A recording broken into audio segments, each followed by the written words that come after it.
Okay, this is session 2 of Children of the Eight-Legged Sidhe, the second series in our We Hunt the Keepers campaign. Quick recap from last time. Last time was essentially a whole separate adventure from this one we're about to do. It was the party of Lord Caspian Gall, Keeper of the Crying Mirrors. He was killed, like all keepers should be killed, and you secured the Crying Mirrors. I think you kept one of them, right, of the 3, if I'm not mistaken. And so that's a thing that happened. And you also kept a magical mirror that contains apparently like the spirit of Lord Gall as well, as a sort of phylactery / Horcrux thing.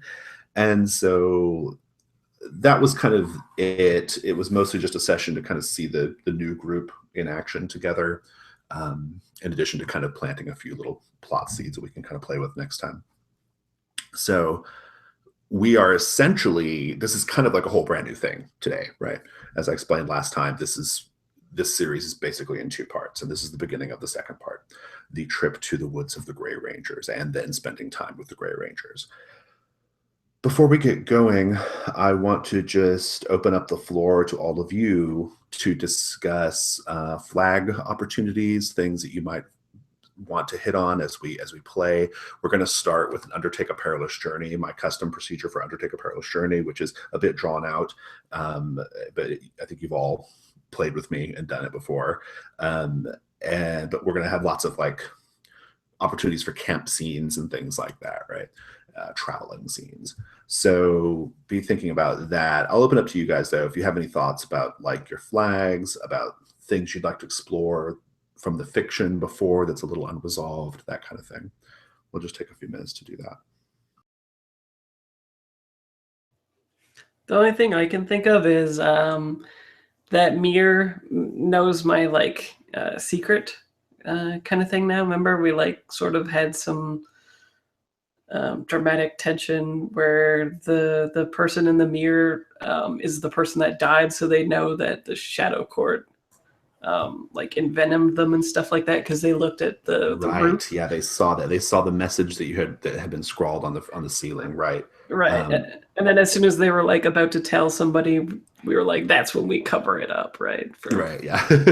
So Lord Caspian Gall, the spirit of Lord Caspian Gall, which might be Lord Caspian Gall himself, it's a little unclear, right, still. But whatever the spirit is in this mirror, it could be hostile to you, basically, or it could grow to be hostile to you. I'm into that. Yeah, so my idea was like before we left for me to like go pray again and essentially tell them about like the threat that the mirror possesses, and then maybe they would like try to like steal it from us or something like that, and I'd be like, oh no. So like, I guess we're just assuming that I told you that happened because you weren't around for it to happen. Oh yeah, that's true. I guess I wasn't there, hey? No, you were killing the one when its spirit transferred to the mirror that I was looking at. It's something that can come up for sure, though. I mean, especially if the mirror has some sense, right? If it gets some sense of like what the composition of the party is and what really happened, I think that could be. Yeah. So I guess I don't know that yet. Then that's fine then.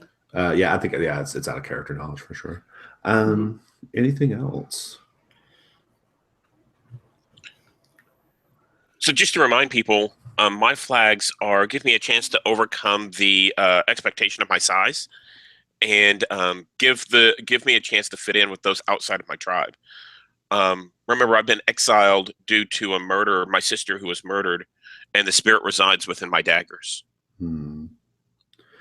Did you pick up last time, Stephen, all of the like references in Lord Caspian Gall's mansion about him being short and shortness and size and all that stuff? Yeah, like I did all that like totally on the fly, just based off what you told me about your character, right? Mm-hmm. I was determined to show this like sort of other response to being small, you know. When I was just kind of having fun with that as a sort of as a theme, I guess. You know, it's interesting. And now we're going to a place where there are these like titanic large trees, right? So, yeah, I'm interested in these dueling themes of smallness and bigness. You know, it's interesting. In real life, during college, I lived in a house that was built in like the 40s, and I swear the doorknobs were like at below waist level. Because people were shorter, right? Exactly. It was weird. Yeah. I'm still living in such a place. because the average size here in Guatemala is 1/6 Ah, meter. Sorry, I can't translate that into inch. Yeah, but it's very low, everything. So I need to go down to go through a door. Yeah. Yeah. But Hammett, is the ghost of your sister in just one dagger? How was it? Yes. Or in both? it's only in one of them. And they're Yeah. kind of like sort of like size or like tonfas, right? Like they, Mhm. yeah, okay, They're big. yeah, like a mantis. Like you would go down like that with them, right? Yeah, I think I have some pictures. Yeah, they're in I'll the. put them in Do we have a Yes. board? That'd be great. I think we have a board right in the folder. Yeah. Yeah, there's a board here. I can. Would somebody put that folder link in the chat? That'd be great. Oh, it looks like Garrett did. Okay, awesome. That's just a piece of board. I can also link the folder. I also would like to remind you that I have been with the eight-legged she, and that she's in my mind, but encapsulated. So no access for me or for you. You've been with who? Say that again. The eight-legged she. Oh, that's right. Oh yeah. Yeah. Don't worry about that. Just That's as a reminder. that's coming up. No worries. I like that Fraser and Garrett are both building fronts for you. like you don't even need to worry about that. It's going to happen at a time and place of my choosing. Here's another thing I think could go wrong, GM. Just Yeah, when you play PBTA for too long, you're like, come fuck me. Here's all these horrible things I think could happen. Yeah. It'll be great. Other than that, though, yeah, I have the typical send me into the shadows first thief action going on, and then I have that fun little like history thing that like I have like a different altogether version of history in my mind than everybody else, kind of thing. Nice. Yeah, since this is kind of like a new beginning in a way, I have a feeling like we'll probably need like a little bit of session to kind of really get into it and kind of find out what we want to explore with characters. So let's just press forward. So you guys set out from Eagle's Reach, which is that city you were just in. I think you after dispatching Caspian and then going to the local church, which would be a major one because it's a major city. You then basically just kind of had some downtime in the city, maybe weeks, maybe months, who knows. But there's a lot of downtime. And because of all that downtime, I would give you all the opportunity to take advantage of the prepare move. That's something we don't use very often, but this might be a good time to do it. Like this is like the rare perfect opportunity to do the prepare move. So I will read the move out loud. It's a special move. I think I like this move. Am I making this up? No, it's a special move. You're right. Yeah, you're right. Okay. Oh, bolster. It's called bolster. Yeah. When you spend your leisure time in study, meditation, or hard practice, you gain preparation. If you prepare for a week or two, 1 preparation. If you prepare for a month or longer, 3 preparation. We'll go a month or longer. When your preparation pays off, spend 1 preparation for +1 to any roll. You can only spend 1 preparation per roll. I will give you all that. So if you all want to take a month plus of preparation, I would just like a little bit of fiction though before I give you the benefit of that. I would like to know how your character spends that month or so of time in Eagle's Reach, bearing in mind that it's a major city in the setting, it's in the mountains, and and so that's that. Anybody have any thoughts on what they get up to during that month? Maybe training, and I'll definitely buy more rations and stuff like that too. I only have 2 rations. Oh yeah, you guys can spend your money. You spend your money if you wish before you head out. That's perfectly fine. But what kinds of training? Like what do we see you doing? If we do the montage, what do we see, Weary? I think I go to like an inverted church place again and rebolster up my like mental fortitude and stuff like that after I've kind of been compromised, right? Like Archon got into like the first level of my brain security or whatever, right? And is starting to see some stuff. So I think Weary got a little bit nervous and is, doing monk-like meditation to redo that, as well as, physical fitness training and stuff like that to just become more like tip of the spear again. Nice, nice. Okay, cool. So you can take 3 preparation. Just note that on your sheet somewhere. Archon, how do you meditation is specifically listed here. How do you prepare? But like my kind of meditation might look different than those from others, because I can read people's mind, and because I still very much want to study psychology, I try to find places in the city in which I can deepen my knowledge, especially of deep emotions, of empathy, of a lack of empathy. So I end up sitting a lot in court, at the court, and listening, especially exploring the mind of the people who are at court to deal with their civil cases, like marriage, betrayal, and misbehavior in any sense, because that's where humans usually deal with. Awesome. Cool. I love it. You can take 3 preparation. Logan, what about you? I go to the local chapter of like the Mages Guild or whatever, where people with monikers like Stormbreaker and Virgo Strider would meet and train, and Doom Spinner. Yeah, Doom, whatever. Yeah, they come up with something, and I think that it's like they're always like very unassuming like houses, but then you go inside and it's like the TARDIS. It's bigger on the inside. Nice. And then underground is massive libraries, like 10 times 10,000 books. You could never read them all in one lifetime. And so 100,000 books. Yeah. Well, that didn't make it sound romantic.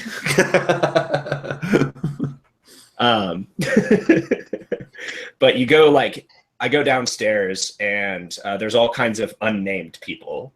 You know, they're just Logan. They don't have a moniker yet. They haven't earned it yet. And I'm just like directing them to like help me do research and really like spinning out this project to try and find out more and more about what's going on with the keepers, and specifically what's going on with the keepers that I have in my custody. Well, yeah, the keys, that you have. Yeah, the keys. Awesome, cool, I love it. Sweet. Hemant, what about you? Yeah, so I think the way that this looks for Hemant is he starts out with the guard. He had been a member of the security at the party, and for the first few days or a week, I think he works his way into the guard, and he's drilling with them and practicing and kind of challenging himself against them. And once he feels like, I think after just shy of a week, he feels like I've learned everything I can from him, he joins like the local bandit group. And he starts basically challenge himself against the guard and against their other gangs within town. And I think within a week of that, he figures, I've learned everything I can from these guys. And he goes to another group and continues to try and push himself until basically by the end of this month, he's pissed off everybody in town. So it's and he kind of has to get out of there. Yeah. Good. Awesome. All right, cool. Those are all very, very fun stories. So you each have 3 preparation. You can spend that on any roll. I'm going to say you can spend it after the fact too. So if you roll like a 6 or a 9, you can spend it to bump it up. I thought it's like the guards pool in that other game that we played where we have a maximum of 3 as a group, and any one of us can spend one of the 3 to get a +1. No. I think it's individual. Yeah. Oh, Yeah, it's individual. All right, so let's see here. Did we actually get any gold from the last job?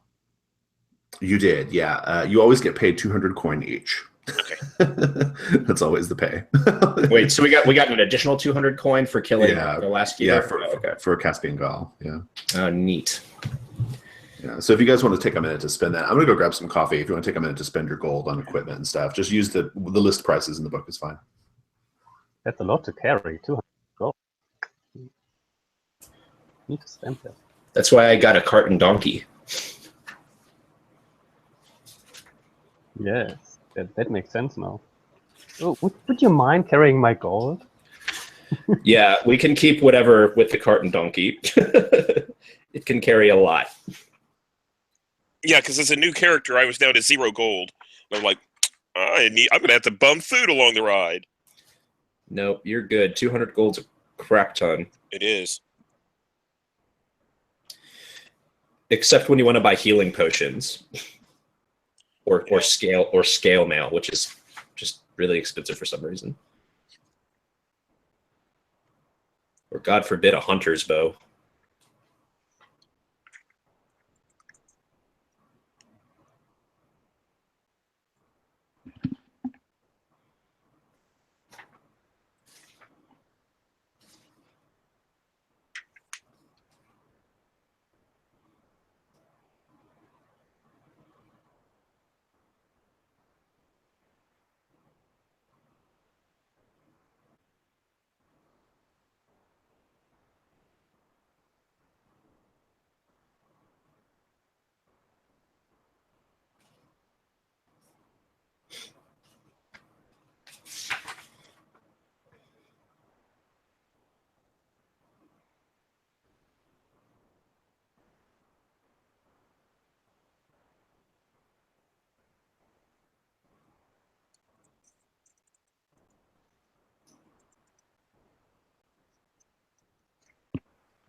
Do you guys have mounts? I have a donkey. Yeah, I didn't buy one yet. So, Yet. Be nice to have. Are you suggesting that we all buy horses too? I'm not. I just wanted to make sure I wasn't left behind. I don't mind traipsing through the land. That would be fine. I just wanted to make sure I could keep up. And you've got a cart and donkeys, so that's fine. We'll just pile stuff in there. Yeah, I mean, it can carry 20 stuff. Yeah. So. All too often, the fighter ends up being the donkey in the dungeon. So Yeah. like you've got a huge load. We'll just pile stuff on you. Yeah, just keep carrying stuff, please. Yeah. So thank you.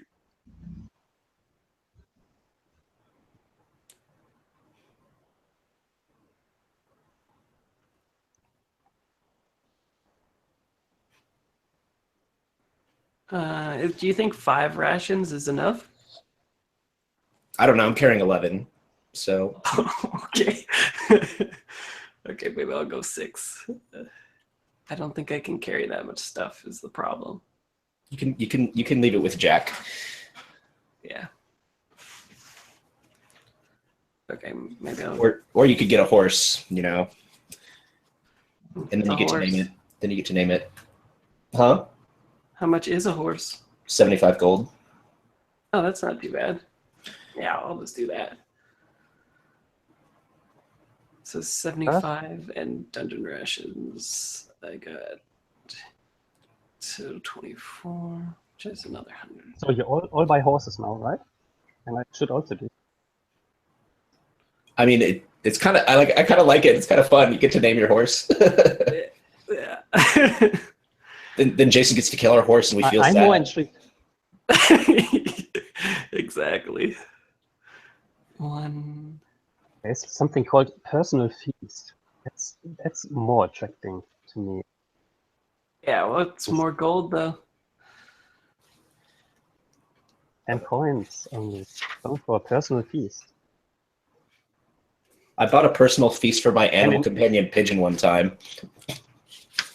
It was horrifying. It's a bad idea.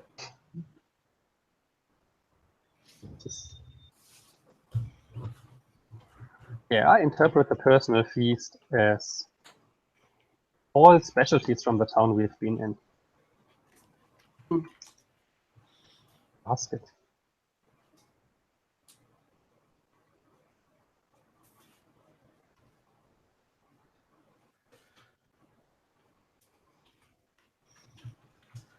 To get some more poison too.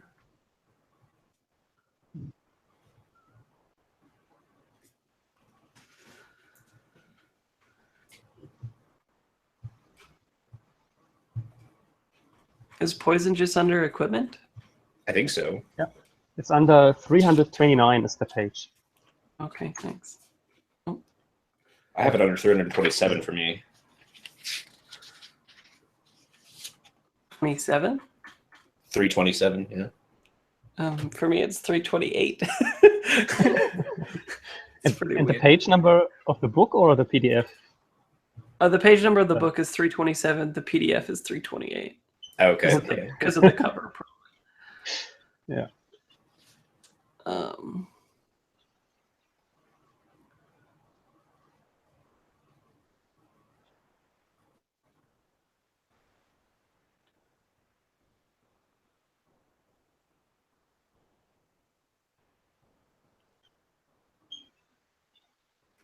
man. All these poisons are pretty good.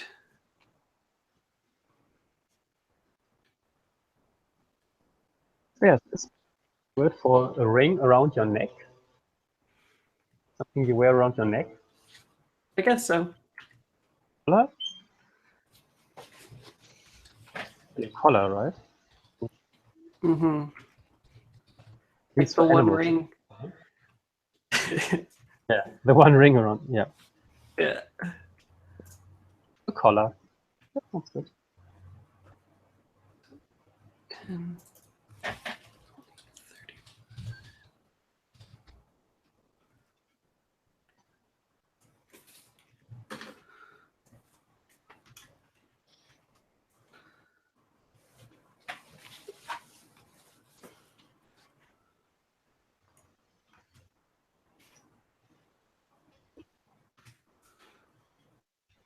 There we go. Managed to spend a bit. Sorry, I decided to make another pot. Okay, so let's get going here. I assume you're all ready. Yep. I have a quick question about equipment. Sure. I'm going to take a riding dog Okay. instead of a donkey or something like that, and I just use the price of the donkey. That's I perfect. figure it's more exotic, but yeah, sounds good. Yeah, I'm into it. Like a Saint Bernard or something, or what is it? Yeah. I'll find it a little bit. Nice. Cool. Although I guess you can't call it a Saint Bernard because there's no such place as Saint Bernard in this world, right? Unless there is. All right, so We should just make it something ironic, like it comes from the Isle of Champagne or something. It's a Saint Evelyn. yeah, exactly. Okay, so let's talk about this journey. Out of Eagle's Reach, your first journey, the first leg of the journey is to the First Forest, which it's called the First Forest because it is it's the biggest forest in terms of like landmass that it covers and also like the size of the trees. So people think it must be the oldest one. It's the biggest one that we can find, and it has the tallest trees. Therefore, it's probably the first of the forests, and so hence the First Forest. The Grey Ranger's Lodge is deep into the northwest of the First Forest. Okay, and just beyond that is the Bleak Wood, which is this part of the First Forest that people don't tread. Only the Great Rangers go into. Okay, we talked about some of that last time. But getting to the First Forest itself is pretty straightforward. You just take the main road out of Eagle's Reach. Okay, it's fairly safe. It's well traveled. There are always like patrols and guards and convoys and stuff going back and forth. Occasional bandits you have to cope with, but just a small group of people, especially one of you on a dog, probably not going to attract the attention of bandits too much. And so the journey out to the First Forest will be pretty straightforward. There will be a stopover though along the way. And this stopover is in a village called Torrens Bend. I will type that. Torrens Bend is so named because it is situated inside the bend of a great river, the Torrens River. Okay, and lots of trade and other activity happens on this river. Torrens Bend itself is a pretty good-sized town. It's bigger than a village, but it's not quite a city, right? And it's a popular stopover spot. Lots of trade and activity happens in Torrens Bend. I want to go around the table. I don't necessarily want to have a scene here, but I do want to go around the table and find out a little bit about like your connection and maybe how you spend your time in Torrens Bend, because presumably you guys will take a couple days in Torrens Bend, right, to resupply and things like that. And I'd like to know from each of you basically how you spend your first night in Torrens Bend. You can fill that in however you wish. I'd like to just get a little bit of a glimpse of like when you guys have your own little bit of downtime after traveling a bit. Like, what do you go do? How do you spend your time? Logan, what do you think? So besides like making sure that my donkey gets taken care of, because I have an unnatural affection for my donkey. Right. What's the name of the donkey? Jack. Jack, oh, that's right, yeah. Like I cuss at him in front of everyone else, but then I feed him sugar when no one's looking. Right. And but after I see that he's getting cared for, I find Hemmet and I like bring out, wrapped in oilcloth, this fine dueling rapier, and I think it's magnificent. But I don't know how the hell to use it, and I want to see if it can help me, like learn how to basic fight with this thing. Basic fighting skills. Yeah. Well, how does that go, Hemmet? Like showing Logan how to use a sword. Right. So I think at first the way this goes is I have assumptions.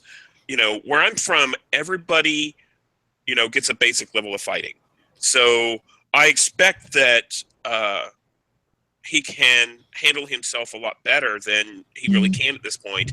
But then whenever I realize, oh, you know, you're from someplace else, you don't know about this kind of stuff, then I step everything back down. And I think I'm like, okay, so this is the basics. This is how you block. This is, you know, with this rapier, you know, you're not going for, you know, strength or defense. You're going for a real quick touch. And I start showing him this is how you'll go in and you'll stab someone just to weaken them a little bit. Nice. Awesome. I think this is just a couple of days. So I think, you know, like on the second day, I say, okay, let's go try this out. And we go pick a fight somewhere. And I'm like, okay, here we go. Here's your trial. You go in. Yeah. But I make sure I pick someone who's not too challenging. Maybe a drunk. Yeah. Well, how did that fight go? I think that it goes like really badly. Like my robes are like billowing and stuff, and I've got this like really ornate rapier, and he's just like a thug or whatever. And I think it like at some point he just like disarms me and tries to stab me, and my robe just like keeps like knocking it out of the way because it's like Oh, right, because it can block blades, yeah. Unless they're rusted. right. And I've kept this one like super nice, so I'm just like and the robe keeps like knocking it away, and Hemmet has to like tackle ends up tackling the guy. And Nice. And when we get back, we like share a glass around the campfire, and I pat him on the back. Very good for your first fight. Very good. Awesome. Well, Hemmet, is that how you spend your time then in Torrens Bend, or do you do something else as well? No, I think that's it. Yeah. Okay, awesome. Weary, what about you? I think maybe I just bought all these poisons and stuff like that, but I like the fiction more of him like buying the ingredients and him making them. Making the poisons while we're there, like in preparation and stuff. And so I think he'll just be doing that. Awesome. And finally, Archon, how do you spend your time in Torrens Bend? A couple days. Couple of days, yeah. So first thing of all I have to do is I need to sell my horse and get a new one, because the horse and we had like several discussions on the way, and we simply don't get along. This horse is just as stupid as hell, and I don't want to ride it any longer. And it also doesn't want to have me on their back. So it's a mutual agreement, right? Yeah. Yeah, it's like it's a total mess. Like we don't have a good relationship. The other thing which is bothering me is that one of my companions, and that's Hemmet, is not traveling alone. That something by night is with you. And I haven't understood yet what is going on there, but we are not alone. Hemmet has somebody with him. You are not I will alone. figure that out later. Oh, because of the dagger, right? Is that what's happening? Yeah, I think I talk to them sometimes and argue with them. Yeah, there's something going on. I'm going to tell you. There's a spirit with us. I'm going to tell you that while you are in Torrens Bend, Archon, you receive a vision, a dream on the first night from Malgoliant, the eight-legged she, and you see a vision of a child. This child seems fairly nondescript. It's a boy, maybe 12 years old, and the boy is, in the dream, it's a little unclear like who he is or where he belongs to, but almost as if like by just some strange fortuitous circumstance, the very next day, like when you're going out into the town, you see the boy. The boy is with his father, who appears to be a farmer coming in to like sell his wares. Okay. And I think I took 3 hold on you from the eight-legged she to spend as I wish. I'm going to spend 1 hold right now. Malgoliant wants you to convince that farmer to basically sell you his son, or to acquire his son and take the son with you into the first forest. I'll let you, if you choose to do this, you get to mark an XP. It might be helpful to, I like the idea of having a scene with your companions, explaining why this is the case and why you need to do this, because I think they may disagree about having an extra body along. But if you can convince them, maybe you can even get their help. I don't know. But let's say it's the second day. You're all enjoying breakfast in the inn at Torrens Bend. Weary, what's the name of the inn? Is this place like pretty nice, or? It's a town. Yeah, it's pretty decent. Yeah. It's definitely like a crossroads. Like there's lots of trade that happens. So yeah, they've got some money. I don't know. I'm not good at coming up with pub names that aren't. I don't know. I can't think of anything cool for animal names. Give me just an adjective. Well, all I can think of is the prancing pony thing from the Lord of the Rings again. You give me the adjective, and I'll have somebody else do the noun. What about something with sprinting? The sprinting, David. What's the noun? Something with an S. The sprinting spigot. It's just like a really fast flowing spigot. Water. Okay. The sprinting spigot. Good. Yeah, so you're at the sprinting spigot, and you're enjoying your breakfast. And I think, Archon, you've just seen this boy come in with his father to sell vegetables to the innkeep. What do you do? Or do you choose to reject this offer entirely from the eight-legged she? Oh, I would never do so. This has been brought through the spirits to me. The spirits I will obey, in case if they bring it in a manner which demands attention. So when I see the boy, you can see me jump up, go straight. Father, looking at the boy, see if he recognizes me or not. Nope. It doesn't. Nope. I don't care for your potatoes. I want your son. He says, I don't even grow potatoes. What are you talking about? Whatever you sell, I want your boy. I want to buy your son. He shall be my servant. He's like, he kind of takes the boy and says, I think you better go along, friend, or we're going to have some trouble. Kind of pushes the boy behind him in a protective way. I have 100 gold coins. You can't reject that offer, or the acid green creature of mental illness will struck you tomorrow. I'm going to continue with this scene, but before I do, I want to just get a read from everybody else at the table. You see this transaction taking place or attempting to take place. How are you feeling right now? Look good. I'm not in love with this. Archon's gone off the deep end and is getting into human trafficking. Yeah, exactly. How do you feel, Weary?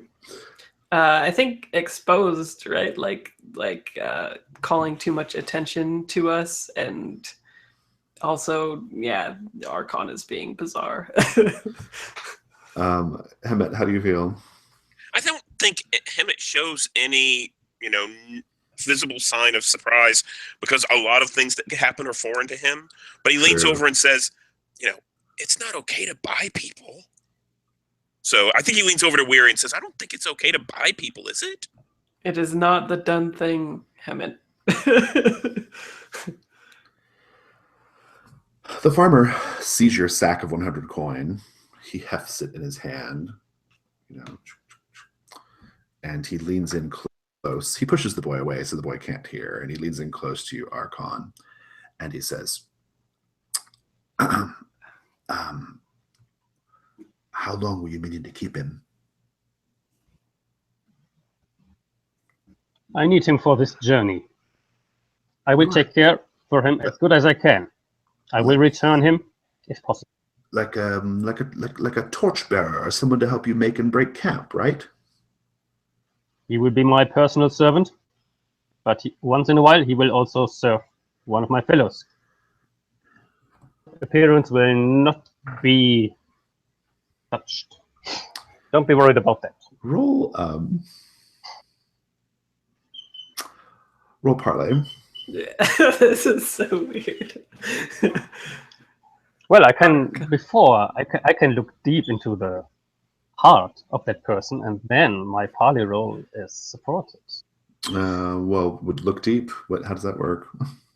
There is this heart sorrow move. I still have to open the character sheet, but yeah. Yeah. So usually the heart sorrow. When you look into someone's heart and search for a secret, which you can then use for parlay to gain leverage for parlay. We'll roll plus wisdom. Let's see how that goes first.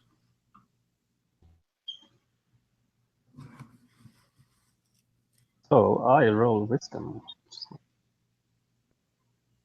Get to roll. I get a 10. Nice. Choose two. So I learn about a secret, and it's a secret that can easily be used to gain leverage for parlay. And I think I don't even want to know about the greater context, whatever it is. I could learn about it. I will tell you this. You will learn that this farmer is very close to losing his land. He's had a somewhat bad year compared to his neighbors, and the money would go really far. And just knowing that, like, that can help, like, make your argument about the coin stronger, right? I don't even need the parlay roll. I'm going to give you the benefit of this move that you did, but he will tell you. He'll say, right. So he's just going to be making and breaking your camp, helping you out, cleaning your clothes, that sort of thing, right? Yes. No harm will come to him, right? Not from me. And you'll Or bring from him my back. companions. And you'll bring him back, say, at the end of the season. When is that? That's like 2 or 3 months. Oh, that sounds doable. Yes. He holds the coin in his hands again, and he turns and he gets down on he kind of squats down, to like be eye to eye with the boy. And he says, Simon, this nice man is going to take you on a trip. And there's a bit of like sadness and awkwardness, but in the end, it works. You have a boy named Simon. You don't know why, but you do. And he's joining the party. So once you come back with Simon, I'd like to get a read for the rest of the party about this. Again, Logan, now you have a camp servant named Simon. Yes. Look what I bought for us. Yeah, I'll just like pull like Archon aside, and I'm like, why? Okay. We don't need a camp servant. We're perfectly capable of handling this ourselves. And why? I learned in my dreams that he is essential for our journey. Essential for what purpose? For making and breaking camp? Are you going to use him as a sacrifice? What is going on? I don't know yet, but I do my best to bring him back to his father. All right. Because I know that his destiny lies with his father if the creatures, the colorful creatures, don't interfere. We will see. They have a saying in this. Weary, while this conversation is going on, where you can all hear it, including the boy, and Yes. the boy just like begins to like cry and buries his face like in your cloak. Weary, what do you do? I think maybe I'll start teaching him how to defend himself, like do something cool, like shoot an arrow to catch his like attention, and then be like, "Here, you can try," kind of thing. Oh, nice. Okay, so you're like show him some cool stuff, right? Yeah. Basically. Mind off the weird conversation. How old is this boy? He's like 12. 11, 12, maybe. I think it'd be neat too. Like I think Weary doesn't even know why he's trying to evade it, but I think the audience knows because we like got that flashback last time. Yeah, because Weary was taken from his family, right? Yeah. Exactly. Yeah. Exactly. Yeah, and this is Weary, by the way, and beside his name, he's a very courageous and positive-looking person. He has once served a famous king, and he has many, many other stories to tell you on our journey, I tell you. And the boy like kind of like wipes the tears from his eyes a little bit, and he's like, "Well, you're playing with like he's playing with your dagger or whatever you gave him to keep him calm, right?" And he looks up at you and he says, "Why do they call you Weary?" That You is don't a explain. story. That's a story for grown-ups. And then he looks at you, Hemet, and says, "Little boy, are you also part of this group?" I think Hemet just smiles. I think Simon is just an inch or two shorter than he is. Right. But I think maybe by the end of the trip, he might be taller because he's he's close to a growth spurt. Right. And Hemet just smiles. He's just happy to have someone else who's shorter than he is. He's like, "Oh yeah." Awesome. Okay, well, so you've picked up this boy, and now we are going to continue here with our journey. Once you get to the edge of the first forest, it's a good 3 days journey just inside the first forest to get to the Lodge of the Grey Rangers. Okay, just 3 solid days of walking through this forest with these titanic trees, right? Think like redwoods, right? Like that size of tree. And so there's actually like a lot of space between the trees too, right? Like it's almost like whole like roads or lanes wide. You can kind of walk through them. So it's a big forest, but you still feel quite like exposed, right? And small. Let's just do the Undertaker Perilous Journey move. I need Trailblazer, Navigator, and Scout. Who's going to be what? Trailblazer, Quartermaster, Scout. I'll be Quartermaster. Or yeah, did I say Navigator? Yeah, Trailblazer, Quartermaster, Scout. Who wants to be the? I'll be the scout. And it's the Scout, okay. And then there's Quartermaster. And Quartermaster, yeah. Which is like taking care of the supplies. Yeah, I call Quartermaster. Oh, okay. I'll do the other thing. So Weary's the Trailblazer, Yeah. and it's the Scout, and Logan is the Quartermaster. Awesome. Logan, are you going to get Simon involved in your Quartermaster duties? I think that I'll let him help, like gather sticks and things for the fire. But I don't know if I actually want him to try and prepare food. I don't know if he knows anything about doing that. Indeed. I might let him help me cut potatoes or something. Awesome. Trailblazer, I want to know from you what in the first forest are you navigating by? Some kind of geographical feature or location or physical feature in the forest that kind of lets you know you're going in the right direction. I want to know what that is. If there is a legend or historical component attached to that, I'd like to know what that is as well. So be thinking of that. Trailblazer. Yeah. Scout. I want to know what you are most worried about running into in the First Forest, what you particularly keeping your eyes out for in terms of dangers. And then for the Quartermaster, going with the classic Quartermaster question, one of the party members, I've actually got 3 for you, Logan. One of your party members does something you find very annoying. Go ahead and tell us what that is. It can't be the boy. It's got to be one of the other PCs. One of the party members does something you find surprisingly endearing. I want to know who and what that is. At night, the boy does something really fucking freaky that squicks you out and makes you tremble. I want to know what that is too, when no one's watching. And you have no Archon, you have no task, but I do have a question for you. You hid something in the First Forest a long time ago. You hid something, buried it, hid it, who knows? I want to know like what it was and how you might be able to locate it again. Okay. We're going to take a quick break while I go get a refreshed cup of coffee and take a bio break. We'll come back and talk about these answers.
back.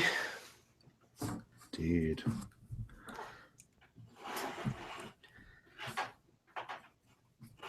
We're in the last like 14 hours of the Kickstarter too. Oh yeah. Are you excited about how it's going? Well, oh yeah, we finished the last one at like 21, and this one's already at 25 too. Cool, awesome. And we Yeah, which is hit- great, especially because it's a supplement. I think that's the really big moving part there. It's not like a core rule book, right? So, Yeah, it's a Absolutely. supplement. Are you And still having a lot of people buy both the core rulebook and the supplement? That That's option? that option is the 109 people. Wow. oh So, wow, that's cool. That's yeah, good though. That's great. It's the majority of the money is the people getting both actually. both. Yeah. So that's interesting that so many people missed it. Here, for example, that was me. Oh yeah. Yeah, and I only go for PDF because you can't deliver anything to my place. But Okay. You can't deliver something to your house? no, there's no postal service in Guatemala. Guatemala.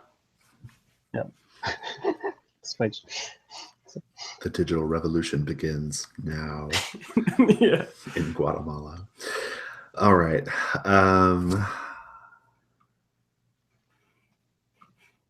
Weary Trailblazer, tell me about this physical this landmark that you are navigating by in the First Forest. Actually, I was thinking instead of a landmark, is it okay if we lean into Zelda and it's like we have to light the torch and follow the embers in the Oh, I'm into woods? that. Yeah. That's good. So like there are these like freestanding torches that you or like kind of or not torches, they're like braziers or whatever, like on stands, and then you light them, and then the embers go in a certain direction and they lead to the Lodge of the Grey Rangers. I'm into that. That's fun. Yeah, I was thinking maybe though as we progress into this direction, the trees get more like ashy and stuff too, like Yeah, nice. less green and more like still flush and colored, but for some reason the color of the leaves turn to like gray or ash or something like that. Well, and I like the idea of like you sometimes have to like find the next brazier or the next torch, right? Like maybe it's like hidden up in a tree, so you have to scale the tree and light it there, or Yeah. whatever, right? Yeah, that's pretty. Yeah, good. it's like a skilled test to be able Yeah. to get there. That's excellent. Roll plus wisdom for your Trailblazer roll. Plus wisdom, you said? Mhm. I think I had 0 in that. Let's see. You have your preparation too, if you think it would work or make Oh, sense. yeah. Oh, I have 12. Oh, no, 10, because I don't have 10. +2. I have 0. So it's still Okay, 10, awesome. though. Yeah, on a 10 plus, it reduces. Yeah, you know this really well. I mean, like, how do you know this story about how to find the lodge? I kind of like that maybe it's like a weird repressed memory that he has from living here before, right? Like he's not even sure how he's doing this so well either. But like sort of the audience knows, like maybe we have flashbacks of him as a kid doing this with like his dad or something like that. Yeah. And he's sort of like pushing those memories aside, but also like we know that's how he's doing it so easily. Awesome, I love it. I think I think it's great, and I think knowing this trick, understanding how this works, I think you get there in a day, like maybe one single camp night, and then a little bit the next day, and you're there. So, awesome. Well, so Hemet, you're scouting ahead. I guess you scout ahead the direction of the embers, and then wait for the group to catch up. What are you worried about running into? So what I'm mainly worried about is in my homeland we have these giant birds called rocks, and they are sort of like the equivalent of our dragon in a fantasy land, and they come down and they kill everyone. And these trees are so large, this must be where the rocks live. So like they could roost in these, right? Yeah. I've never seen trees as big as this, so I'm looking for flying things or something like that. Nice. Go ahead and roll plus wisdom. Yep. That is a 6. Would you like to spend one of your preparation? I will. Let me see about how I narrate that. So basically, what this looks like, I think my neck's gotten sore from looking up so much, and that's whenever I've taken the point whenever everyone comes up. So if I'm not mistaken, a 7 and 9 means that the whatever it is that happens doesn't get the drop on us, correct? Right, and you don't get to drop on it either. Yeah. So I think that what happens is that as I'm waiting for everyone to catch up with where I am, I'm kind of rubbing my neck and I'm looking down a little bit, and that's whenever I notice whatever it is that's on the ground that's coming after us. Nice. I would have missed it if I hadn't been looking up. Well, I think what you find, it's not a rock. That's not what you run into. But what you do see instead is, I think you see a large,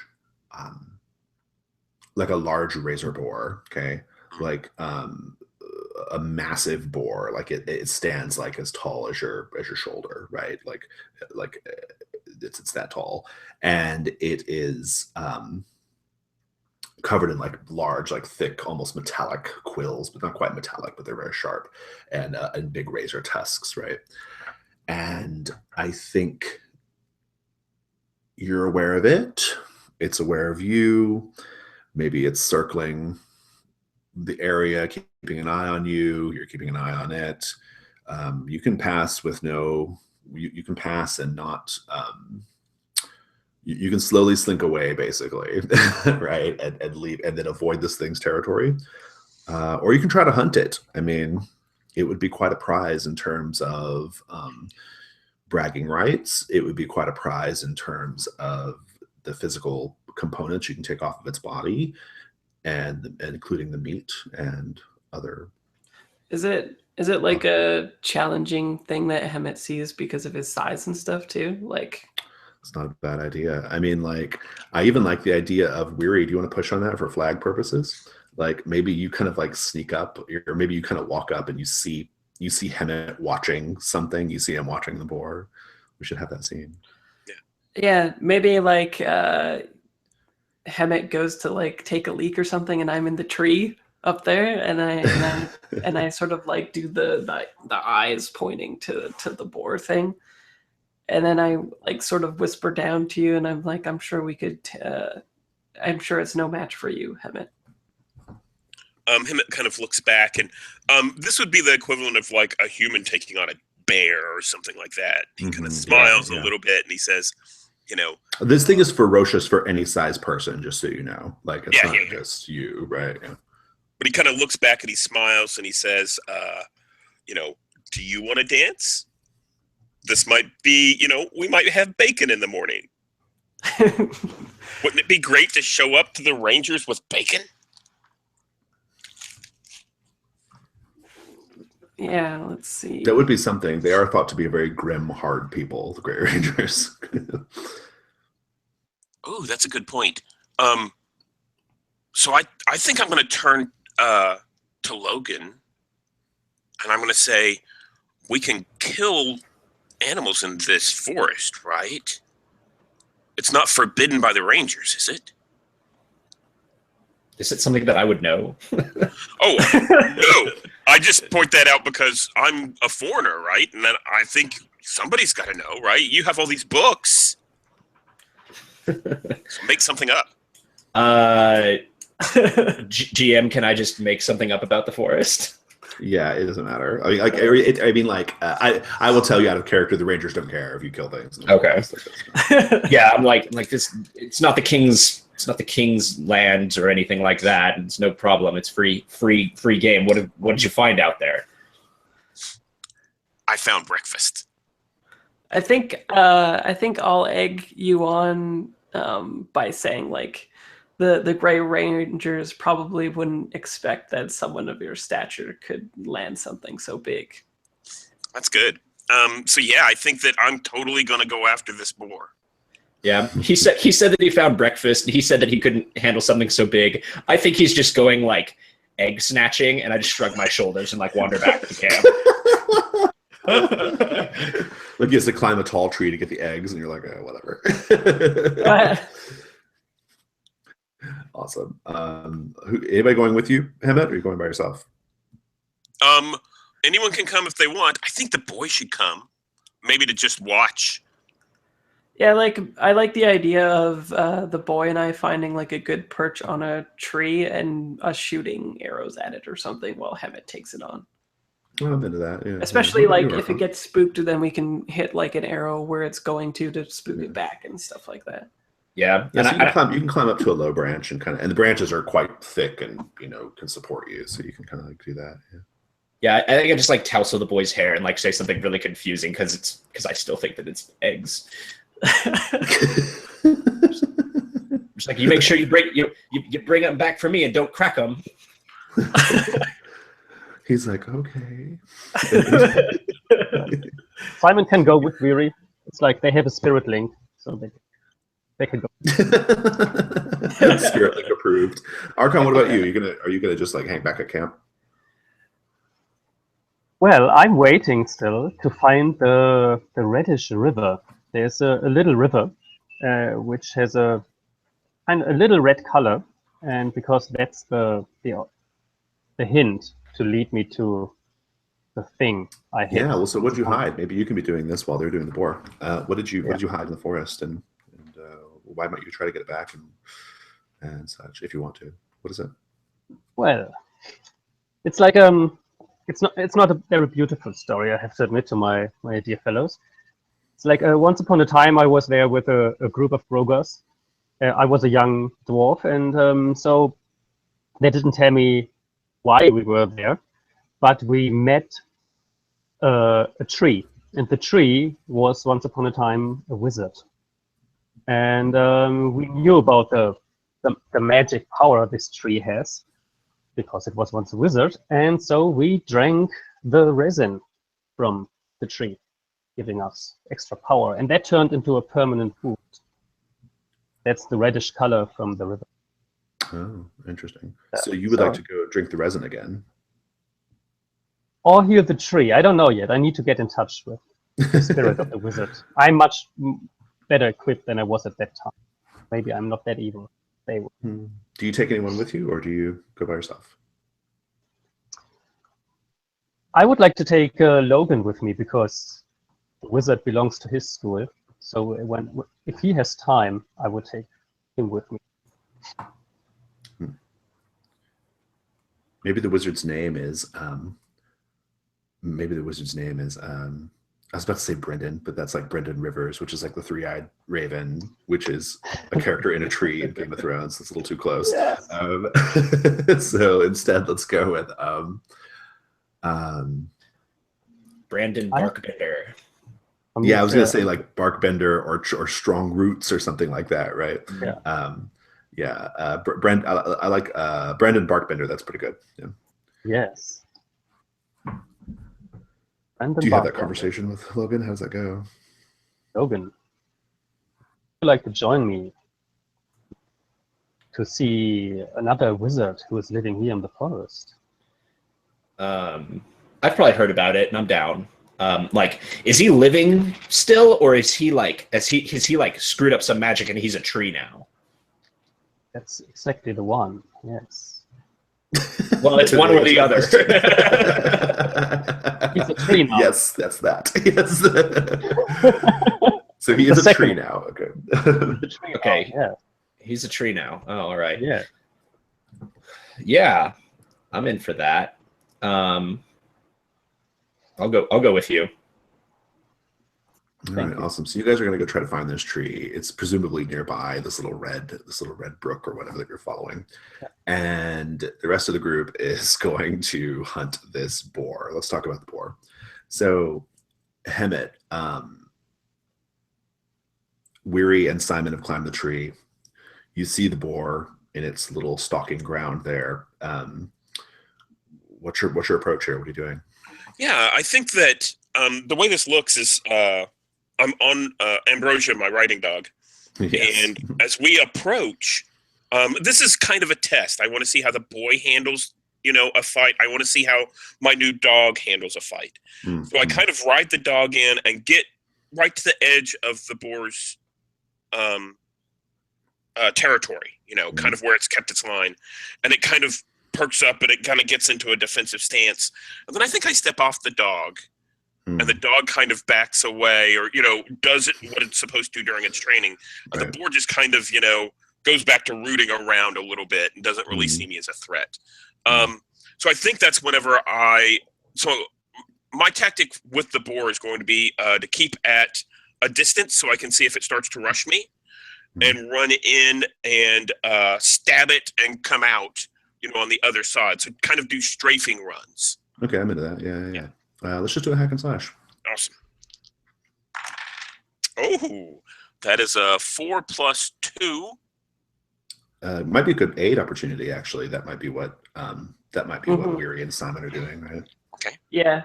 Like, maybe I have the boy with, like, my old bow, that ragged one, because I bought a fine bow or a better bow or whatever, so I give him my ragged one. And maybe I have him lining up the shot so that when the strafing run happens, the boar doesn't just run away from him, because the arrow digs into where it would run, and instead it's, like, trapped by it. So would that be like if nothing else, just like diverting its attention or whatever, getting it to would be confusing it and stuff. Yeah, plus dex, I think. Is a 9. Cool. I'm doing the typical, like, you must never hesitate, Simon. Whatever you do, don't look at page 270 where the razor boar stats are, or you're going to wish you didn't get into this fight. So you got a 7 then. 9. Yeah, I'm sorry. Yeah, bumps Like him a up to mid 7. result. I'm kidding. Yeah. Oh yeah, right. So you're bumped up to the mid result there. Hemet, describe your attack. And I'm going to do this is basically I start out and I'm kind of easing around the area. The boar isn't paying much attention, and I just rush in as fast as I can. What I don't realize is the boar's a lot faster than I thought it was, and it wasn't really. This was kind of a feint for it, and I go in and I strike, but it strikes me back. It does indeed. And so, how much damage do you do to it? I do 10. Oh, not bad. Do you want to take the extra hit? Well, you're already going to take a hit. So, you have to do that. You have to do 10 plus. Sorry. That's right. Okay. So that's great. He's got 1 armor, so he did 9 points total, which is a really good hit on him. My daggers are piercing. Oh, awesome! Then you do pull 10. He has a D10 with 3 piercing. So. Okay. So he did a 5. Okay, awesome. So just give me that scene. What does it look like? Yeah. Just sort of like the conclusion of it, I guess, of the attack, including Weary and Simon. Right? Yeah. So basically, I strafe through and I start to, I stab with my left-handed dagger. And this is the one that I speak to most often. And it kind of twists in my hands and finds an opening between its spikes and slides into the hilt as I run past, kind of forming a little bit of a slice. The boar grunts in pain and just jerks reflexively and hits my arm.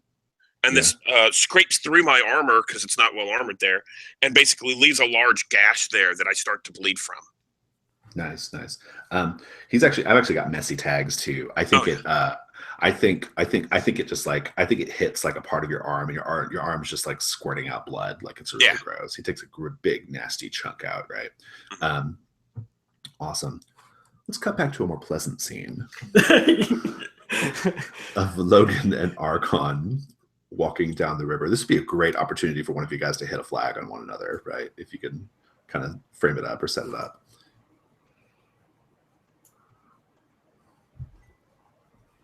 A little moment time to talk. I have an idea for hitting one of his flags whenever we get to the tree. Okay. Indeed, yes. You're walking down you're following this little brook, which appears red the way the light hits it, right? And that's how we know it's the right one. And maybe we also think it's like the blood resin of the tree too. Like, whether that's true or not, who knows? But You guys are following the little brook.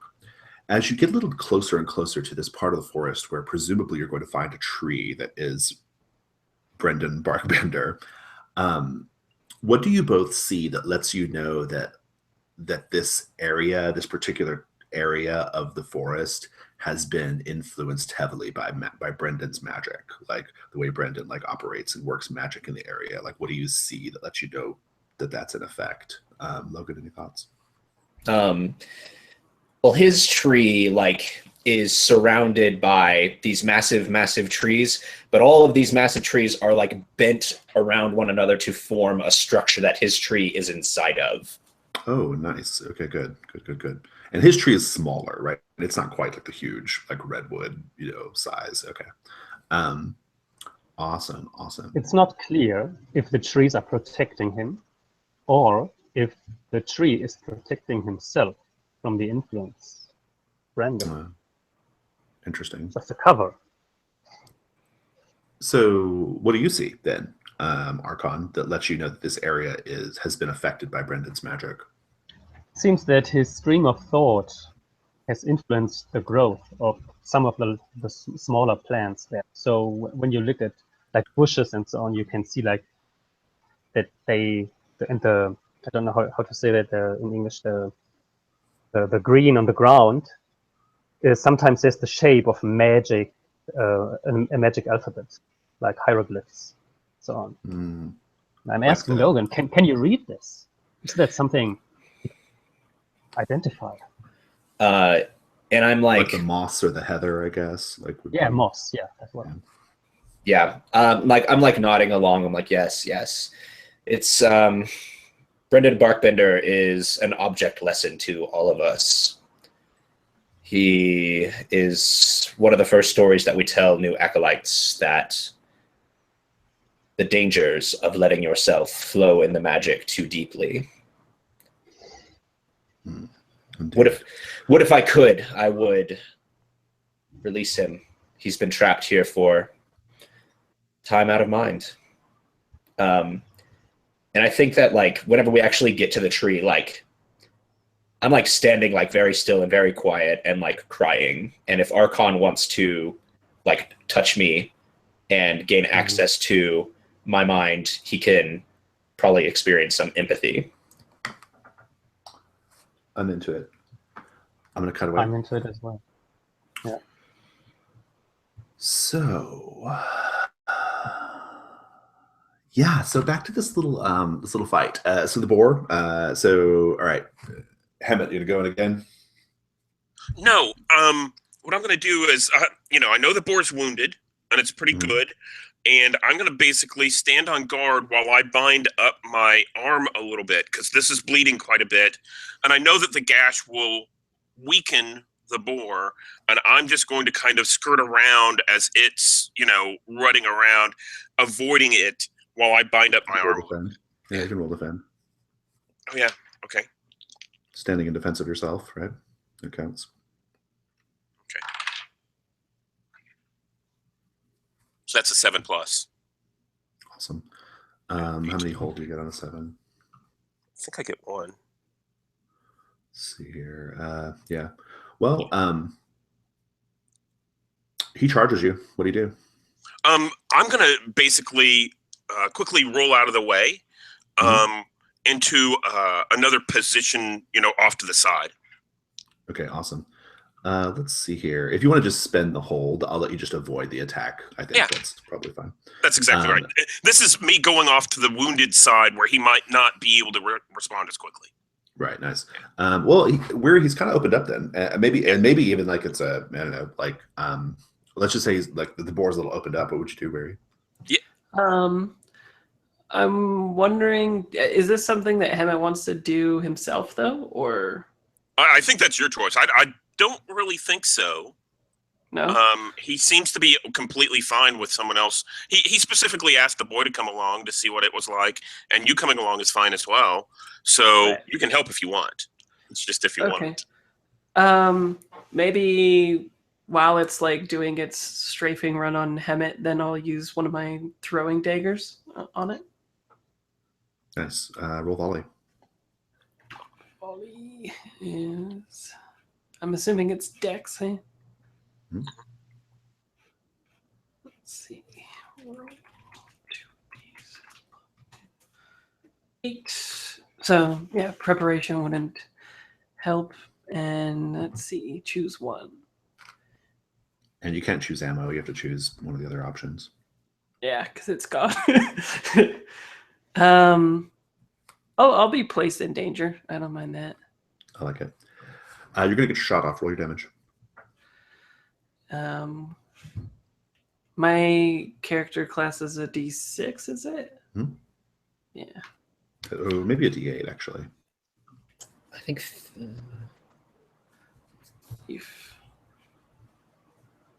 It's a D8. Oh, D8. If you can do at least 6, you kill it. So 5, but maybe I could have coded it in one of the poisons or something. Well, actually, Yeah, which I like poison? this better. I think it would be nicer of a scene if Hemet gets the killing blow anyway. okay. So yeah, so describe getting your hit, and then I'm going to go with the danger after you're done. I think on the wounded side, like Hemet rolls away and it sort of goes past him, and then it's I think like I see it charging so fast that I think it's just going to like make a beeline for it. So I send a dagger into like its hind leg so that it like Nice. kind of falls, and then maybe it gets sent into like a blood rage, right? Like, okay, well, Nice. it's do or die kind of thing. David, give me some desperate pig sounds.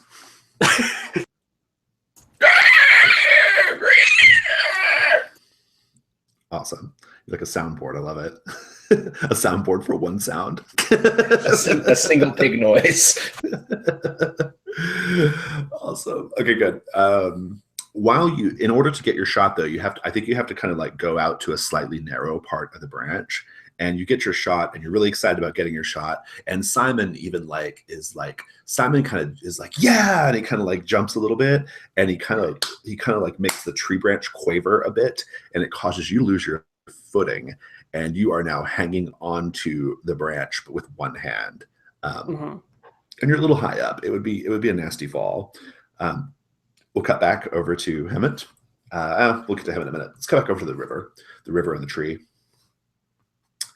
So yeah, you see that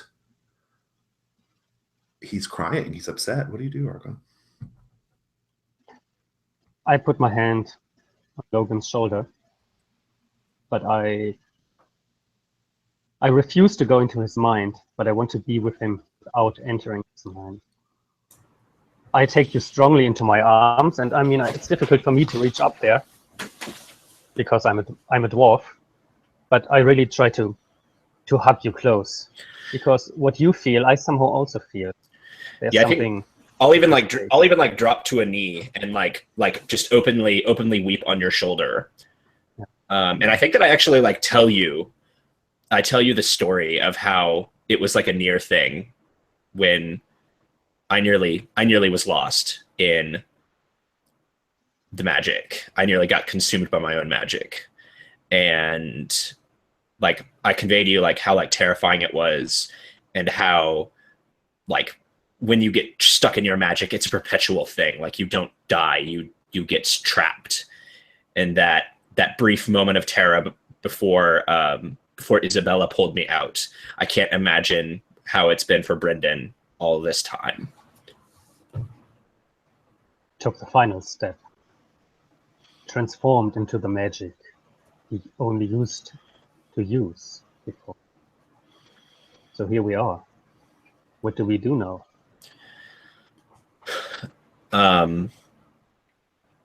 Yeah, and I'm just like pulling grass up. I'm like, I'm not powerful enough yet. I think you are.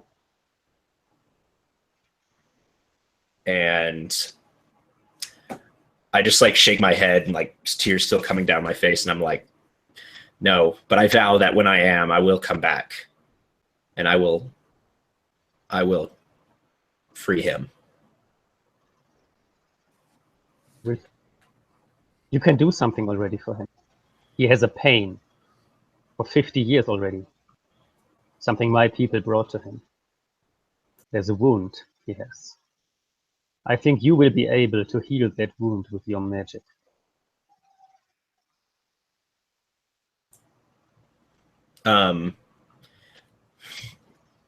Maybe. Probably not, though. We'll see. I'm going to cut back to the other group. That was a really beautiful, touching scene. Now let's go back to fighting the wild pig and someone hanging out of a tree branch.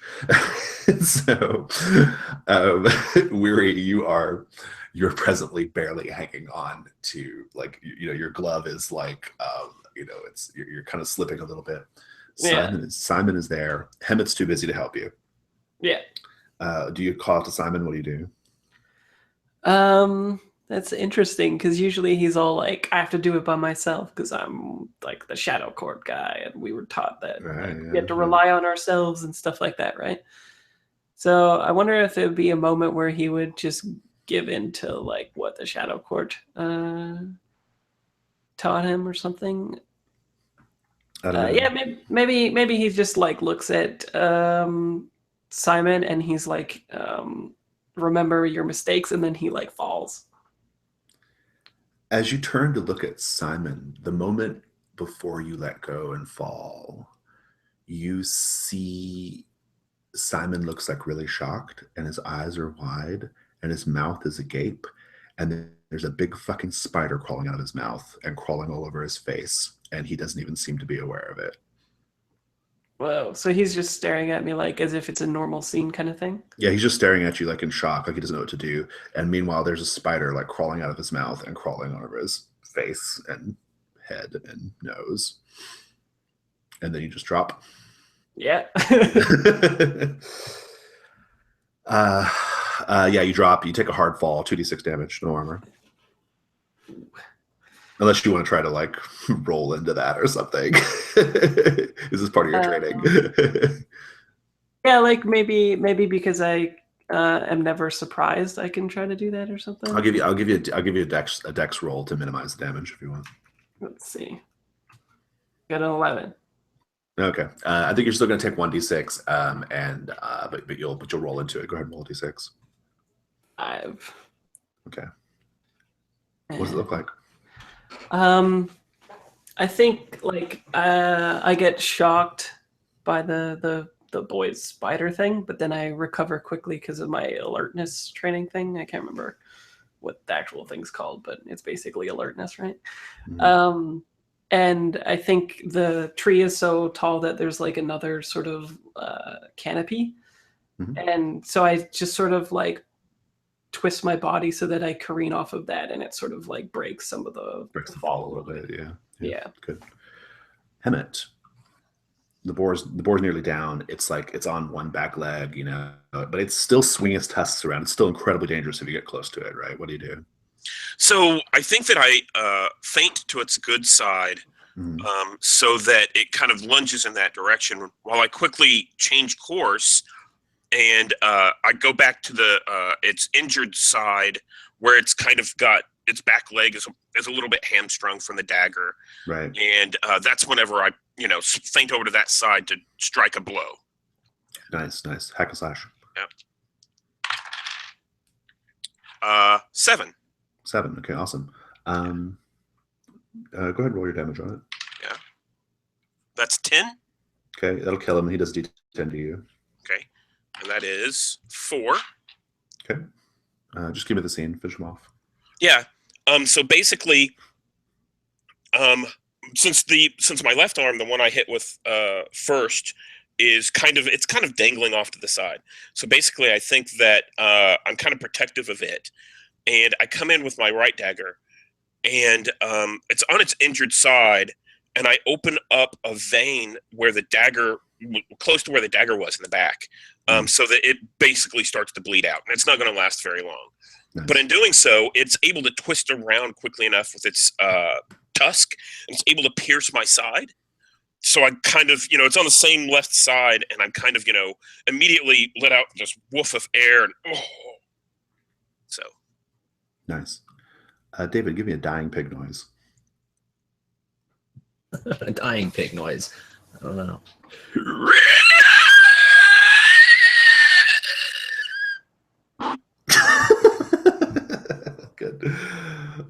All right. Cool. So there. Back to Brendan Barkbender. So what's the plan here? What are you guys doing? I want to come back after I level up because I don't think that I have a good way of handling this situation just yet. But after I level up, I can take ritual and try and reverse what's happened here.